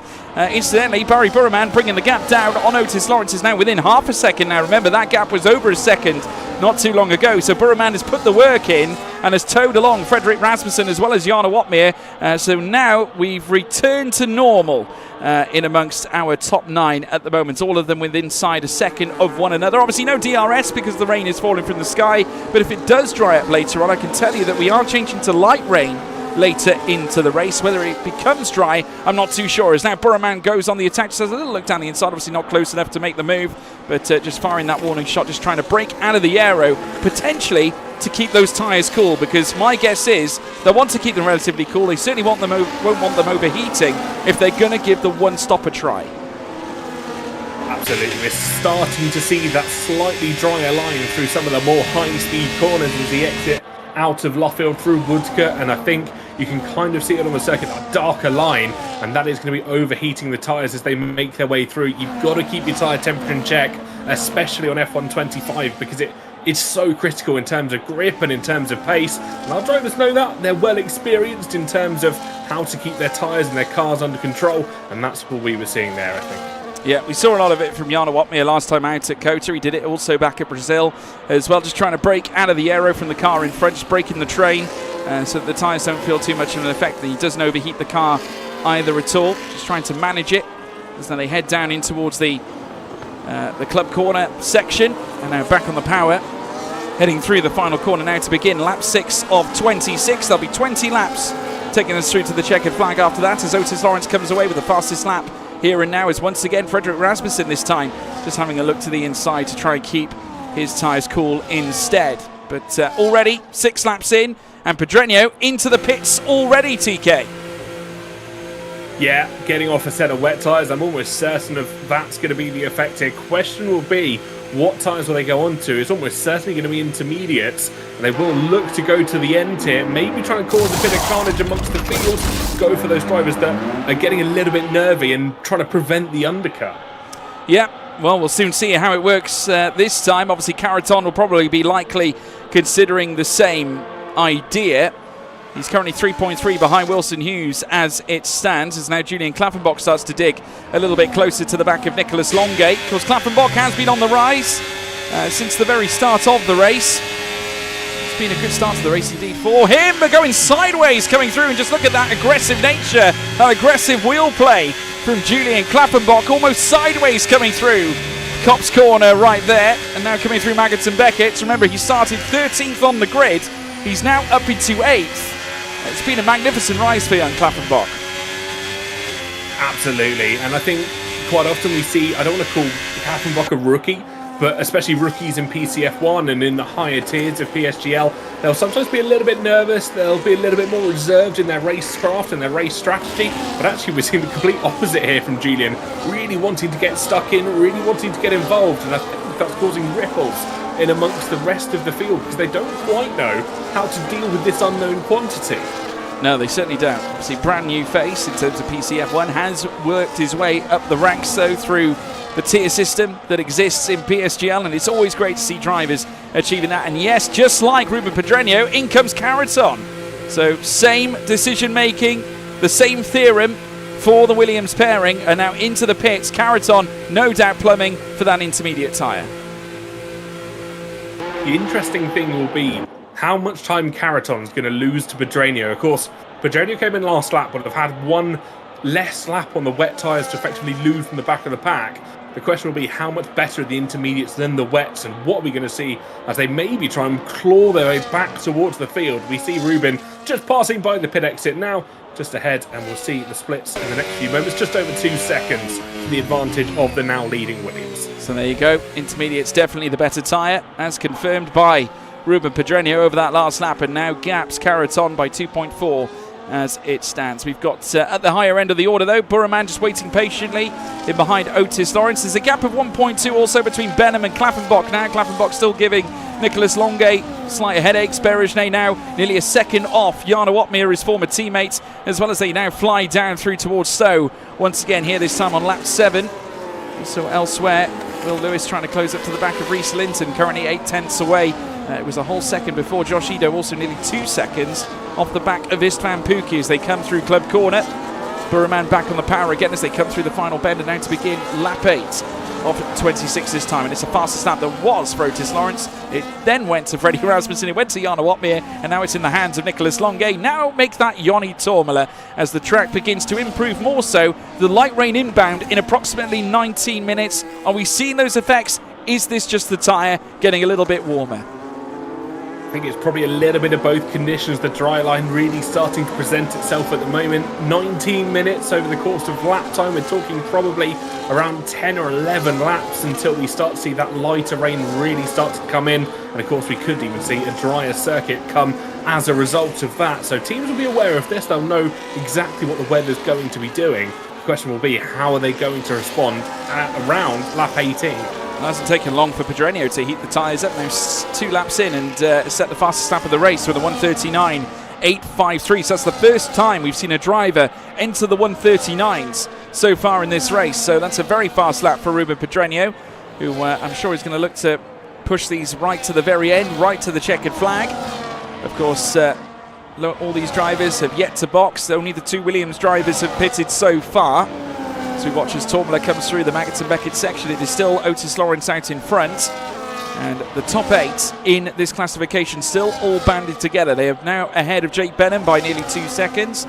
As now we see a little look around the outside from Joni Tormela heading in towards Stowe Corner, but not enough alongside to make a move past Benham so far. And indeed, obviously, without the without the DRS available, there won't be any moves in the making just yet. I can imagine the first half of the race being relatively sensible, but it'll become a little bit more fiery towards the end. You're absolutely right. It's going to be one of those races that can be rather reliant on probably the last 6 or 7 laps. That's when the moves are going to be made. At the moment, it's more about endurance and managing to stay in the position where you're at. As it stands, we saw from the YouTube live chat a couple of drivers saying that Otis stands a good chance here just to stay in P1, manage the control, manage the pace of the race, and make his way through until they inevitably have to do maybe a stop. Obviously, we're still up in the air about whether drivers will go for the 0 stop or the 1 stop strategy. But one interesting thing again we wanted to bring up, as they headed down the hangar straight last time out, down towards Stowe, almost everyone in the top 8 was off of the racing line, cooling those tyres in where the track is still damp. Yeah, I think maybe they're feeling the effects of the dry, I think perhaps a little bit sooner than expected. Thomas Ronhaar has gone purple in the first sector as well, so there is still improvements being posted. I just wonder whether they're just trying to protect the tyre a little bit, because obviously they know that they're going to have to take this quite a long way. Probably conscious as well of Williams' strategy, whereas they've done obviously their opening stint on, you know, wet tyres for the first few laps. Whether that was a mistake or whether that was a thought and well thought through approach, I'm not quite sure. But just seems interesting to me that they've opted for that wet tyre set, but it has set them back obviously 23.6 behind Wilson Hughes, as now we watch as Tom Manley gets closer to the back of Josh Edo, not plumbing for that move just yet, just happy to wait in behind as they come through Stowe Corner and now heading in towards Club very shortly. Edo obviously with a 2.8 second gap to his Pampuki, so needs to try and close that up as we now see yet another pit stop. Rhys Linton coming into the pits. Yeah, this is an interesting one from Rhys Linton. Not quite sure what the call would that have been, because we're not halfway through the race yet. We would be expecting, if they're going to do 1 stop on the intermediates to another set of intermediates, probably going around lap 13. So the undercut could be potentially in play. We've seen the quicker tyres in use by Pedreno and Caraton, but it's still a little bit of a puzzling one for me. It is fresh intermediates that go on towards the Haas car, so maybe, like we said, that undercut could be the play from Haas. Could be. Let's see where he comes out in comparison to Pedreno, because obviously Pedreno has been putting in fast runs and has just put in the fastest lap of the race again. In fact, Pedreno is going to tuck in just behind Rhys Linton so far as they enter lap 10 of 26. 16 laps or so to go left in the race as they now come through the first sector now and in towards Aintree in the loop, before they then tackle the Wellington straight on the run down through towards Luffield and Brooklands. Nose to tail at the moment between the Haas and the Williams this time. Caraton right at the rear of the field. Obviously knew he was going to be struggling here this evening after the qualifying ban that he had. Wasn't able to obviously post a fast run in quali. So therefore at the back of the grid for him. As now we watch them make their way through the middle sector this time. But still at the front, Otis Lawrence now 7.5 tenths to 8 tenths of a second ahead of Barry Burman, with Frederick Rasmussen in third, Jarno Watmere fourth, Danny Berejday also inside the top 5 as well, with Thomas Ronhaar in 6th, highest of the kickstabbers so far, with Julian Klappenbach still on the tail of Nicholas Longe. The fastest laps now being exchanged once again. This time it's the Flying Dutchman, Jarno Watmere. Many of you will call him the Rainmaster, and for good reason, as now Joris Krozen comes into the pits. I think this is almost certainly going to be a prevent the undercut situation going on, especially towards the back end of the field, because we saw just how close it was between Linton and Pedreno when they came out of pits last time around. And that is showing that the new intermediates are really building over the course of these laps. They're being more effective in the wet weather conditions that we're seeing at the moment. I think Krozen and Linton can work together here, potentially try and push their way through and recover back towards the field if everybody else does a pit stop. That's going to be the question.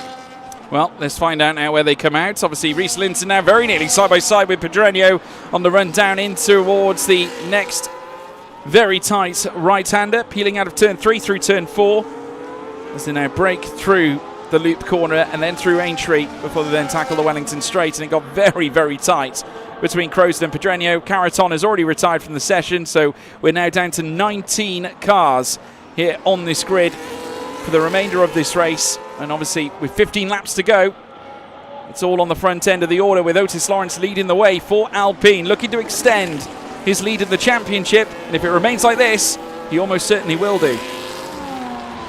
Certainly will.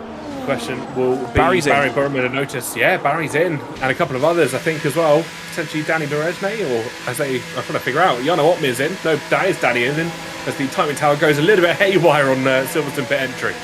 Yep, coming in. Barry Burman opting for a fresh set of intermediate tyres.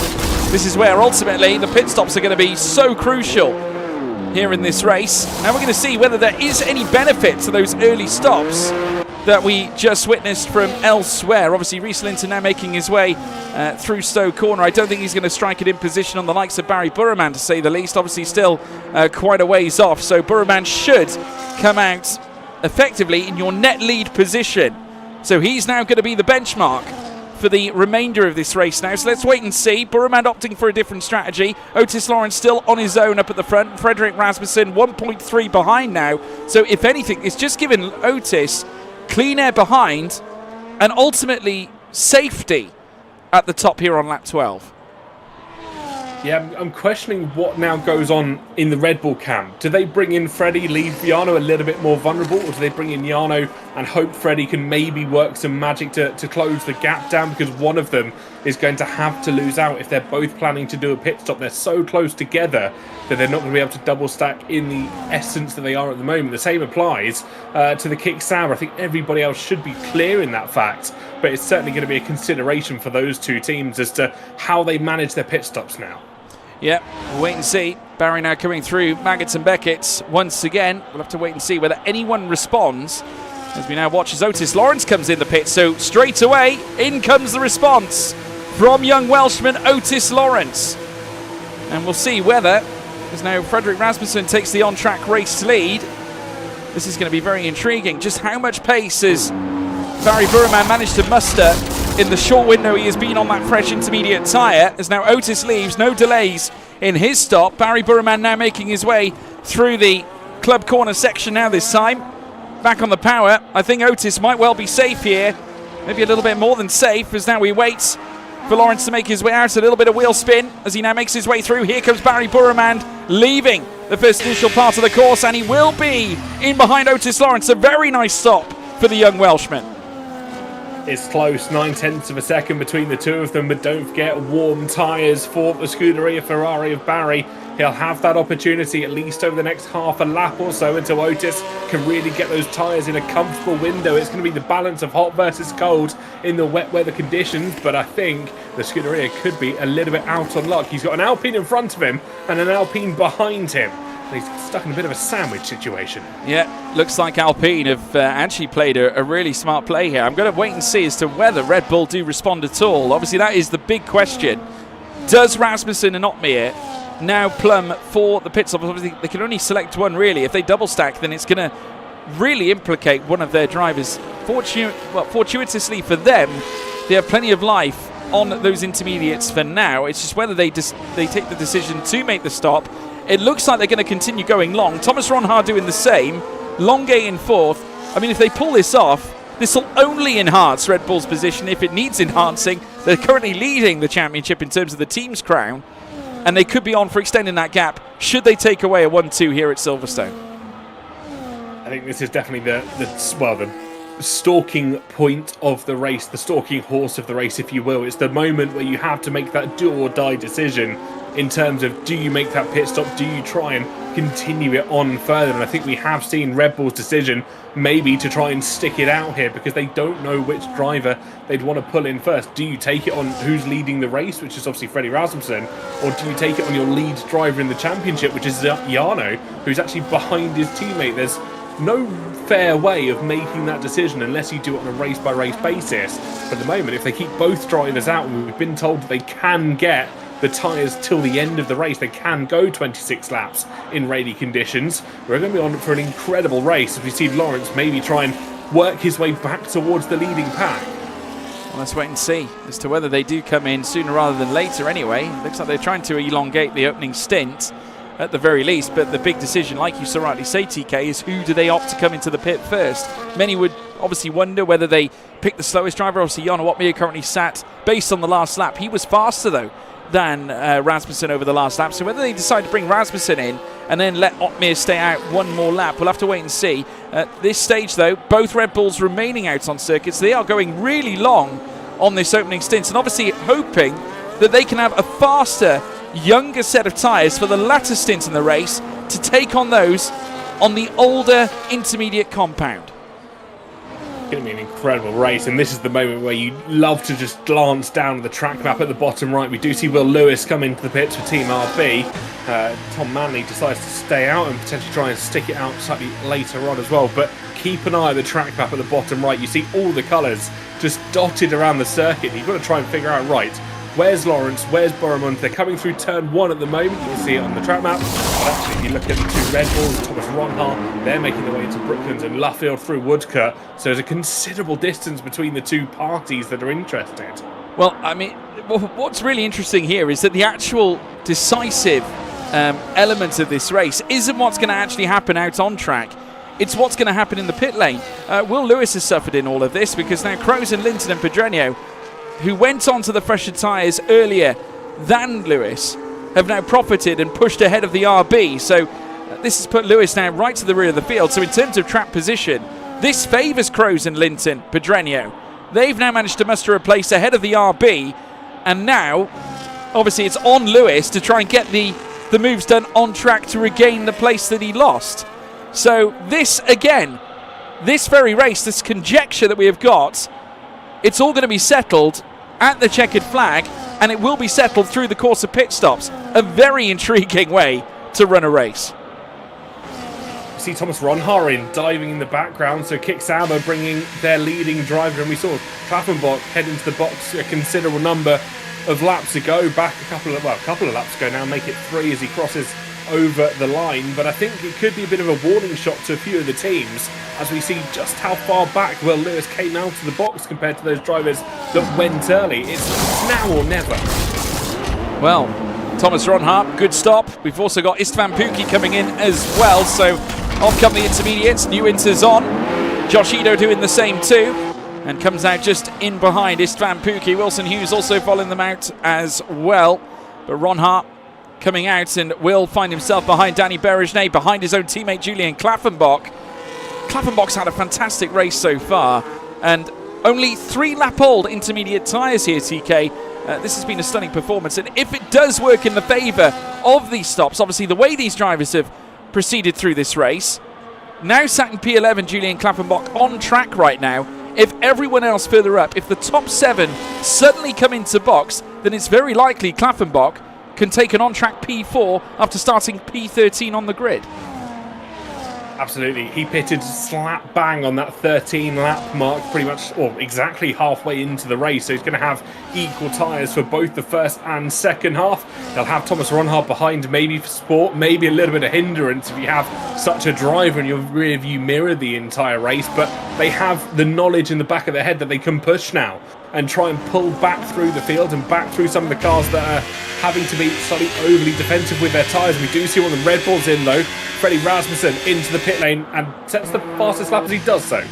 Well, that's an in-lap with style from Frederick Rasmussen. New intermediate tyres on the car, so Red Bull have pulled the plug on this stint. They will be making a tyre switch. But the question is, how much time will they lose? Because Otis Lawrence, who's now making his way around the final corner, it's going to be very tight between them. Obviously, Freddie Rasmussen wasn't exactly losing time, but just because the consistency, bam, bam, bam, nestling in fast lap after fast lap, Otis Lawrence now covering off his race lead and will surpass Freddie Rasmussen. So you've got to believe that now Otis Lawrence is essentially your net race leader for sure. Should come out the race leader, should everyone inside the top 5 pit. And that is a warning shot to everybody. They've either got to come in now or commit to that no-stop strategy. They exactly do. 5 of the top 5 are yet to pit. Manley, Hoffland, Benham, Longate and Otmir. Those 5 names are sticking it out at the moment.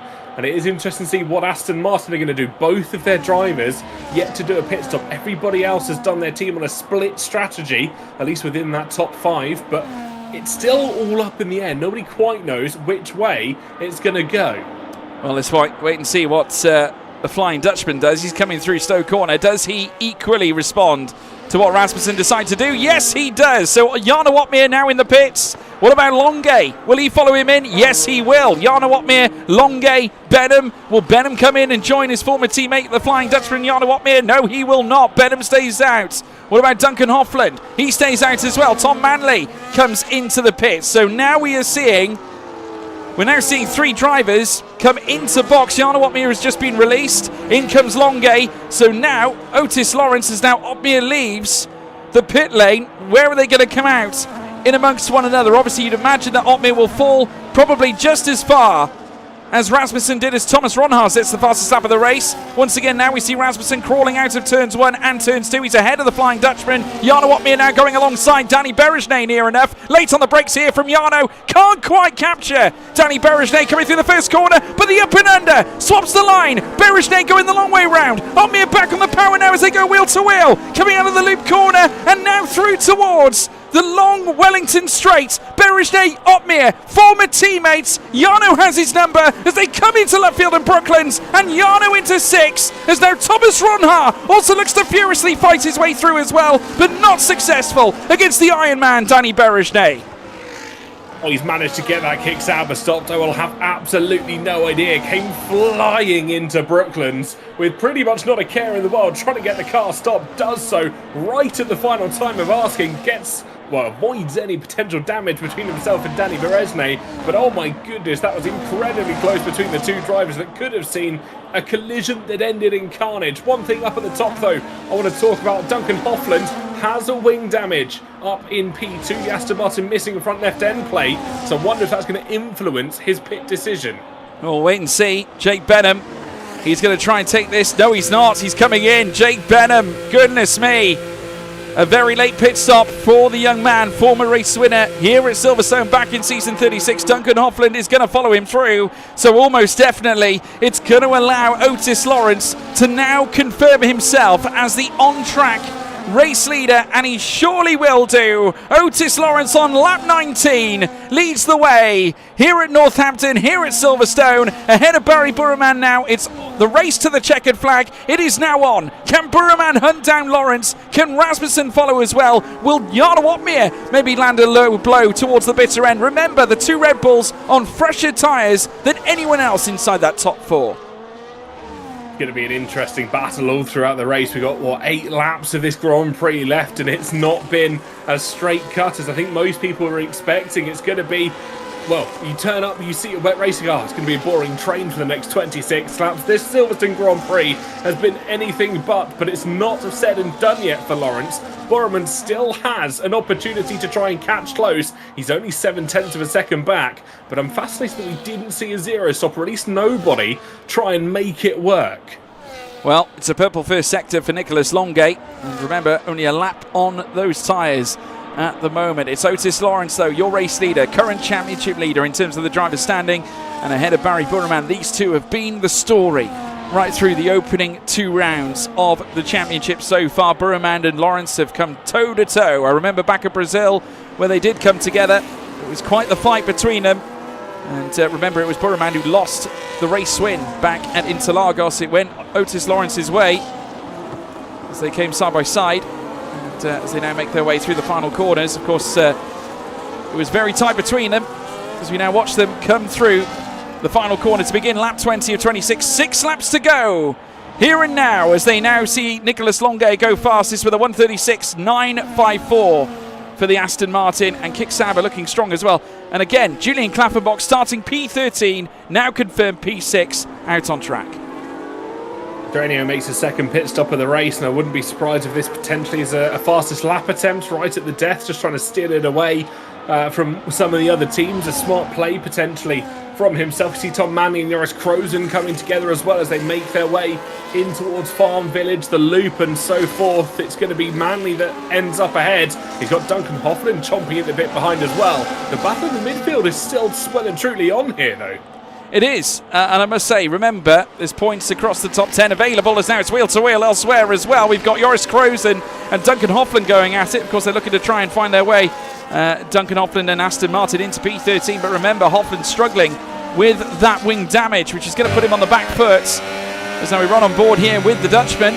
If anything, it might enable him a little bit more straight line speed, but he's going to miss the downforce in the corners as they come in towards the heavy and high speed zone at Copse. You can just see that end plate on the left hand side missing on the front end of the Aston Martin as it gets really close up at the top end as well. Rasmussen was a 10th behind Burman for that split second. Has a little look down the inside as well at Club Corner. Rasmussen all over, swarming behind the Iranian Barry Burman right now, and I don't think that P2 is safe for 1 minute here, TK. I don't think P2 is safe. I don't even think P1 is safe at the moment. Lawrence will be watching this battle with maybe a little bit of popcorn, just seeing what he's expecting in the next few laps. Here we the go. timer is ticking down. He goes for it now to the inside of Rasmussen as they make their way in towards the village and the loop. He gets the move done, and that was expert precision from the Red Bull. An illustration of the fresher compound of tyre. Rasmussen dancing around the Silverstone circuit, surpassing Barry Burman now for second place, and has got over half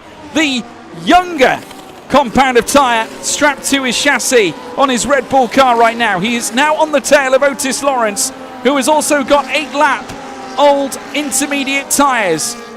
Double the tyre usage of Freddie Rasmussen right now, who's only put 4 laps on his compound. We have got Rasmussen trying to close down on Otis Lawrence, the Welshman, at risk now with a Dane now hovering all over his rear wing. Can the Alpine sustain this incoming blow that Rasmussen could yet bring to the table? 5 laps left here at Silverstone, and Rasmussen looking to bring his very best to close out what could be a second win in succession as he now storms down through towards Stowe. Lawrence may have the lead for now, but I get the sense Rasmussen's are coming.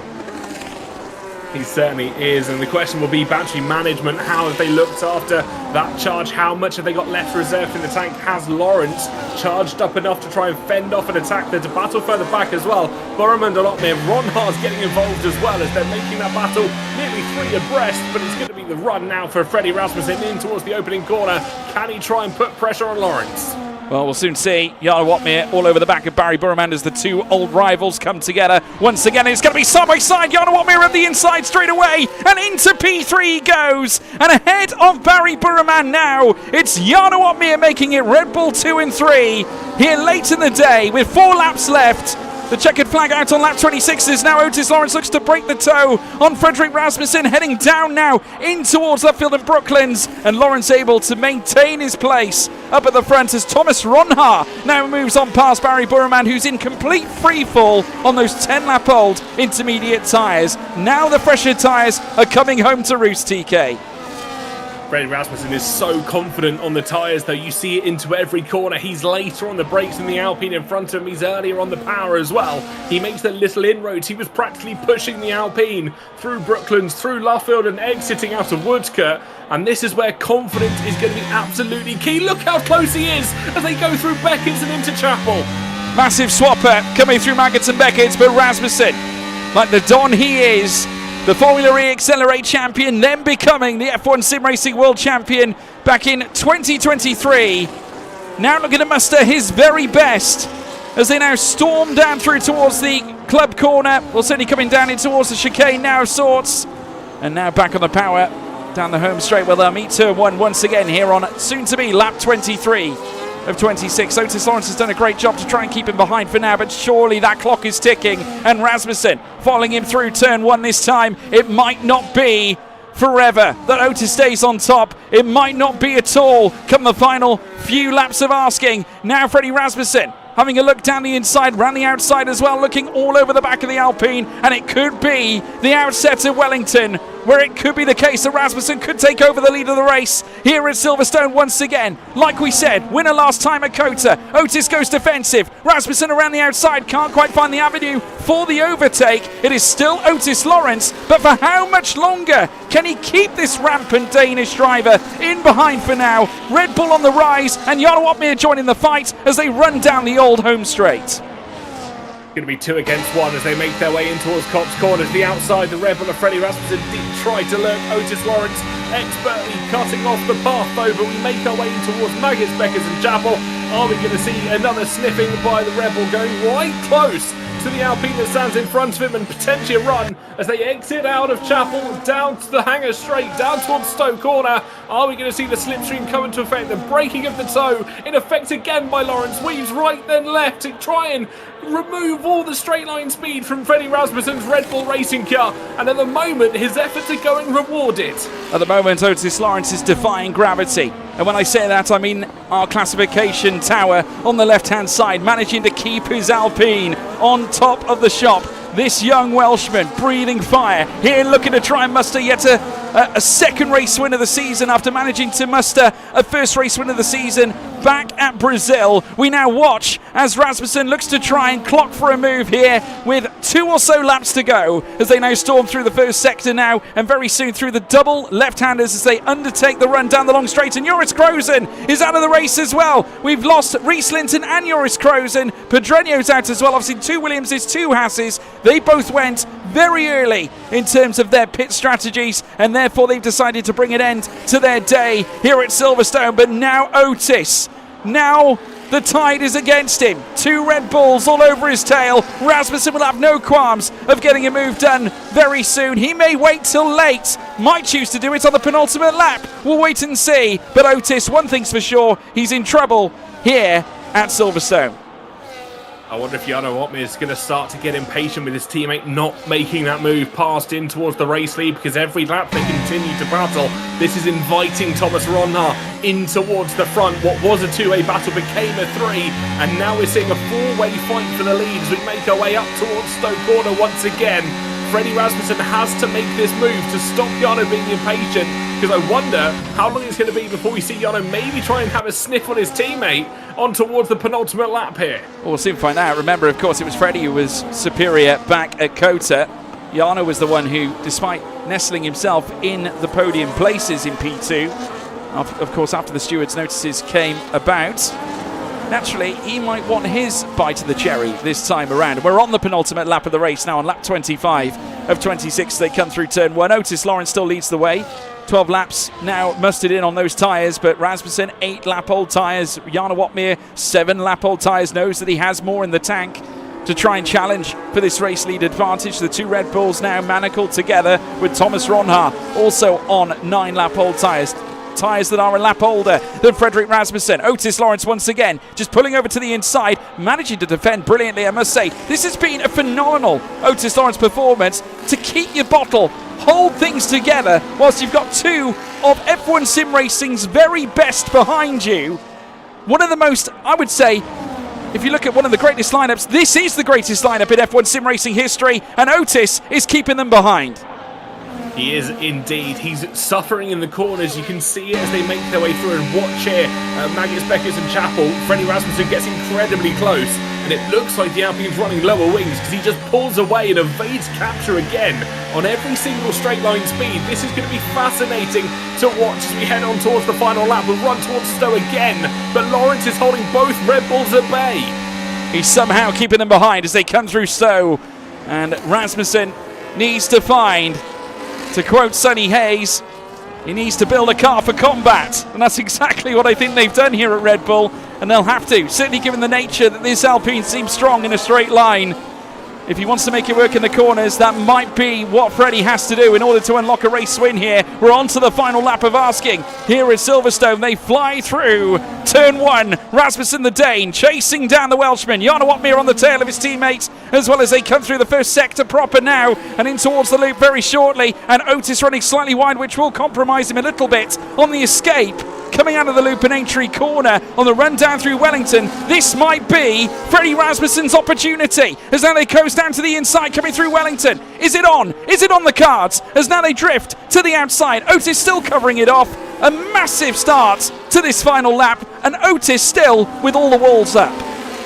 That straight line speed has been the saving grace for the Alpines time and time again. We see the corners, he struggles, the fresher tyres haven't got the balance to overcome what the straight line speed can provide for Otis here. They'll make their way in towards Copse again. No mistakes is going to be absolutely critical. We see tyre calling by Jarno Otmir. He pulls to the outside as they make their way through Maggis, Beckers and Chapel for the final time in this race. So close is Freddie Rasmussen to the back of the Alpine again, but straight line speed is going to come to his aid as they run up towards Stowe Corner. George, let's bring this home. Well, let's see who's going to come up on top and reign supreme. Otis Lawrence, though, holds all the cards coming out of the long hanger straight. Rasmussen, though, coming close up the end of Stowe. Is he going to try a late move? In comes Otmere. He's coming in for a late move into the pits. Now, what is this going to do? Is this going to offer him a potential race win? Crossing the line? I don't think so. Here comes Otis Lawrence now as they cross the line. Jarno Otmere has won it from the pit lane.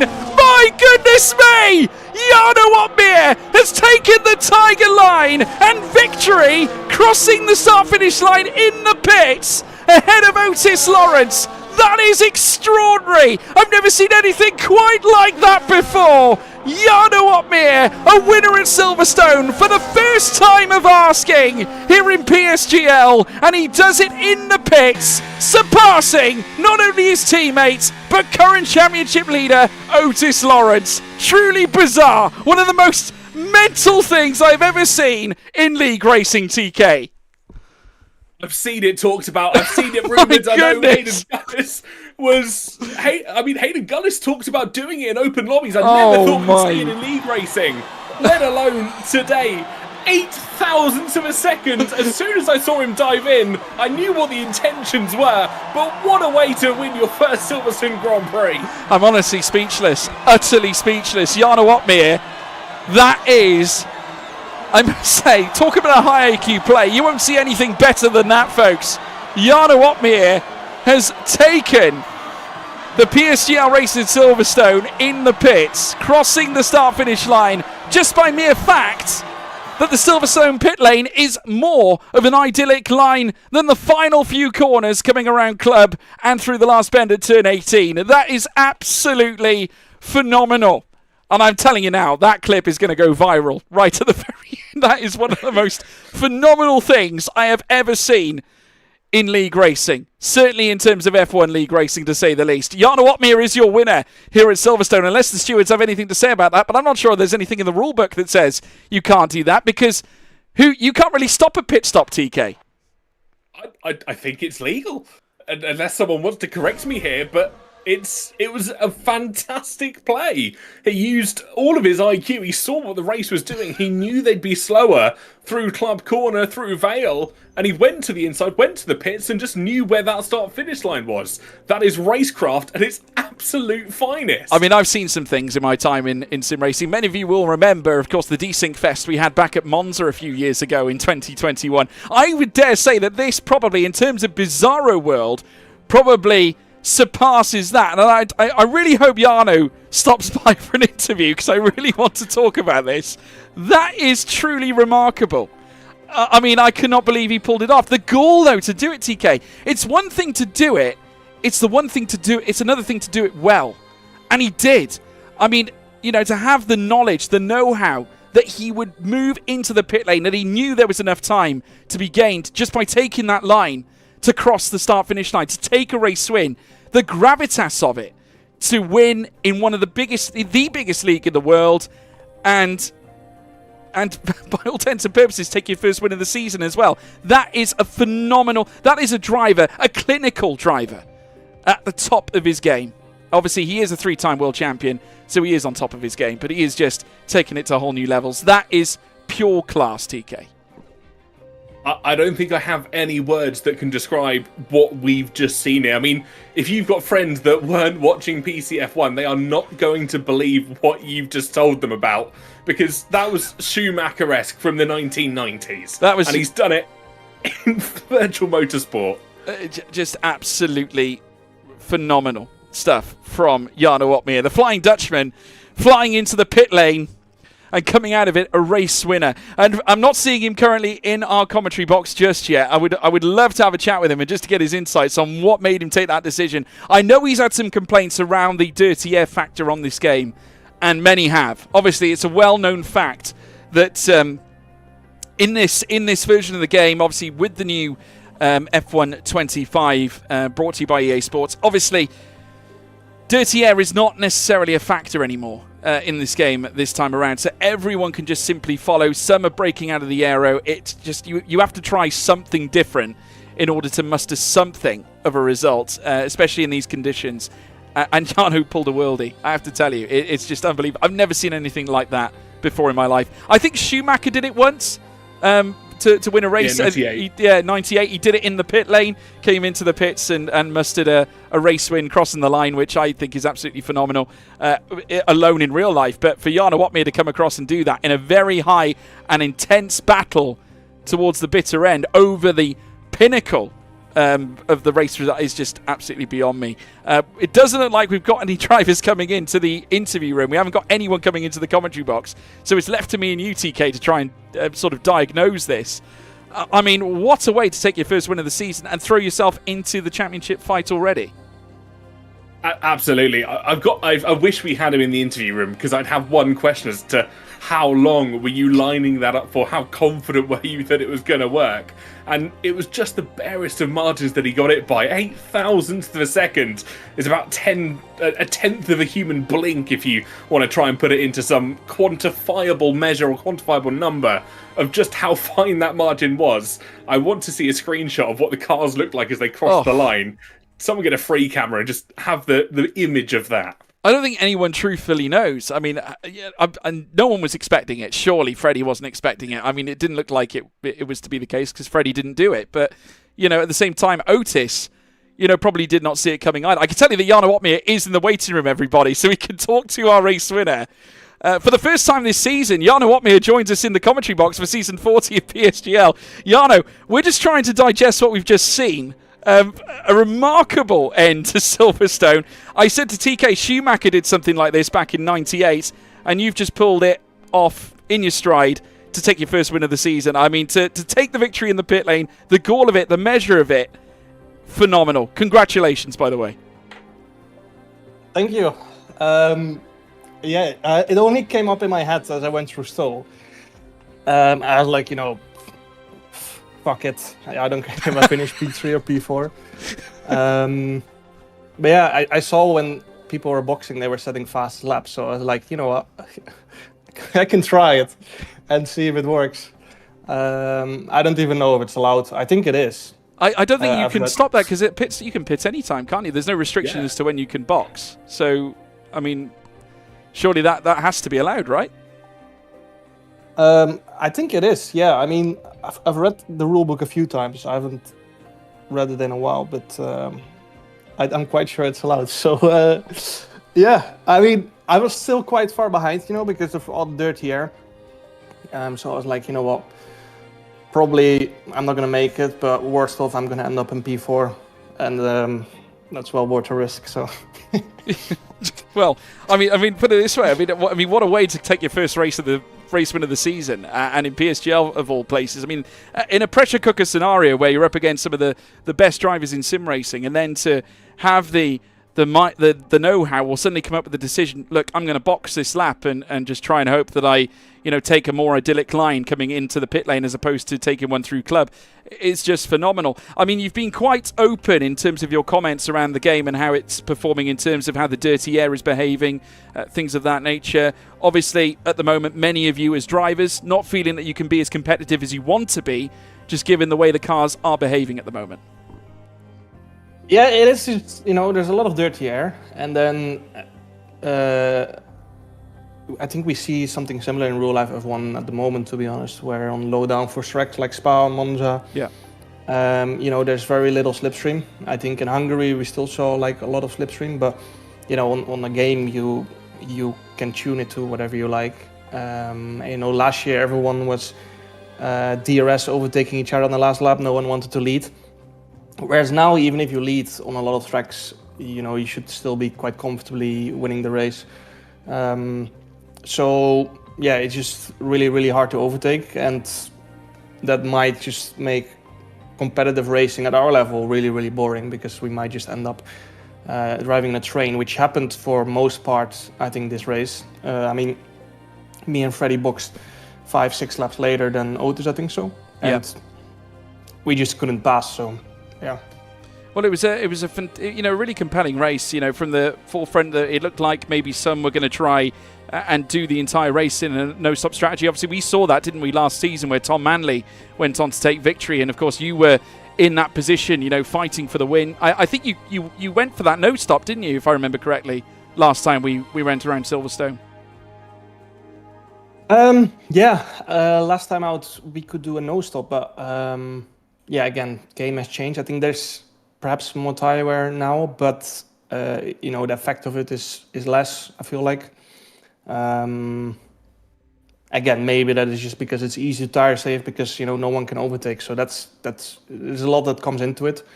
I just hope that just a small change can sometimes mean a lot when it comes down to racing. Because I don't think we're too different from last year's F1 Esports build, but we also now got the engine overheating a lot more. If you're in a train, the further back you are, the worse it is. Yeah. So then, just to that clarify, worsens it. I wanted to ask actually, because this obviously is what you're bringing in terms of why you break out of the train, sort of to cool down the car. Am I right in saying that? Yeah, I mean, when it's wet, you need to cool the tires down as well. Yeah. That's everyone is trying to cool their engine, but of course, it's very much not easy. So. No. Well, obviously a very important win for this season, and now thrusts you up with the likes of Otis and also your own teammate Freddie Rasmussen as race winners this season. It looks like it's going to be another strong season for both you and Freddie. Where do you see the rest of the season going? Do you think now you can unlock yet more pace? We're going to be heading to Zandvoort next time, your home race. Do you think race win number 2 is going to be on the cards? At the moment, what I'm suffering of a little bit is I'm bad at qualifying on tracks where it's really hard to overtake. I mean, last year I went out in Q1 in Zandvoort. Silverstone, I'm usually not great as well. They're all hard tracks to overtake, so I don't make it easy for myself like that. Very simply said, I need to get better at qualifying on other tracks. Because, at some tracks, I'm completely fine in qualifying on pace. Today was not too bad either, but honestly, I don't think I could have gotten pole. So, need to really work on Silverstone and Zandvoort qualifying, I guess. Well, that's the name of the game. As they always say, when you're at a track that's difficult to qualify at, we think of Hungary, we think of Zandvoort in many ways, and also various others as well. You are reliant on qualifying, and obviously that is something, as you self-admit, Jarno, it might be something you have to work on. But certainly at this moment in time, you are a race winner this season. Congratulations. And we wish you the best of luck as we head to the Dutch Grand Prix. Thank you. Thank you very much. Jarno Opmeer, everybody. Race winner at Silverstone in the most bizarre fashion. I'll be watching that back, I'm sure, time and time again, TK. Okay. Just again, he speaks so intelligently, doesn't he, in terms of, just how the game is built these days. Obviously, trying to manage that dirty air factor. It is difficult. A lot of the drivers are really struggling to find those avenues for overtaking. With that high element of dirty air, obviously it does mean you have to try the weird and wonderful, and that's exactly what Jarno essentially did right at the bitter end. Absolutely. It was a bit of a weird, a bit of a wacky situation that he found himself in. I'd like to clarify before someone goes to try this in their own league race. There is a very specific condition that this works in. It's Silverstone when you're wet weather conditions and you are so close to the car behind. Don't do it in the dries. You can't do it in the dries. It's such a unique set of circumstances that it just happened to happen on the final lap, and he's done it to perfection. The one driver I'd love to have a chat with right now is Otis Lawrence. Yeah. Just to see his point of view and how he feels about it, because I have a very strong belief that he probably feels rather robbed after those the ending of that race, and rightly so to a certain degree. Well, I'm compelled to, certainly understand as to whether he will join us or not. I don't know whether he is going to. I'd imagine there's a lot of animated discussion inside the general chat right now, and I'm just scrolling down to see if there is anything that's, if there's anyone else that's talking about. I can tell you guys that Nicholas Longay came in and said, man, it crossed everyone's mind. We just didn't want to get disqualified. So many of them were thinking about it, but opted against it. Jarno obviously plumbing for the overtake in the pit lane. Obviously, if it is disqualified, if it is against the rules and deemed unfair by PSGL, I've got to give him credit for doing it, ultimately, because it's regardless of how people look at it, regardless of the result, regardless of the decision, that is going to be one of the most iconic moments, I think, in league racing history right there.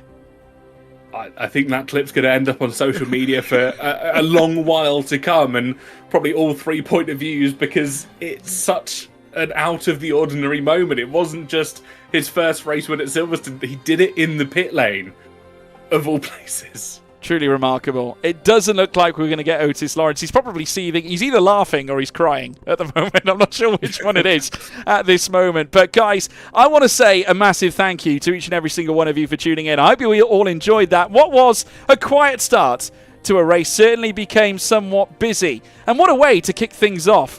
On TikTok as well, TK. Our first broadcast on TikTok, and we get one of those finales. Truly remarkable. One of the greatest moments, one of those that you'll remember, I'm sure, for many years to come. It was truly remarkable.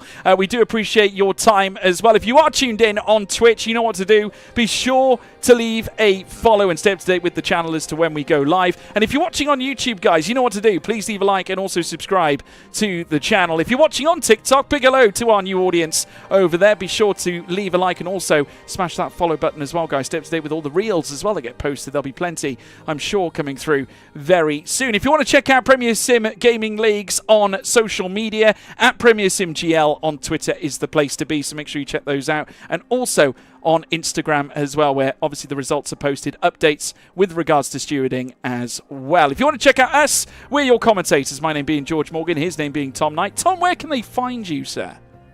Oh, you can check me out every single social media. It's just they call me TK because most people do. I call you that too, to be fair. I call you TK from time to time.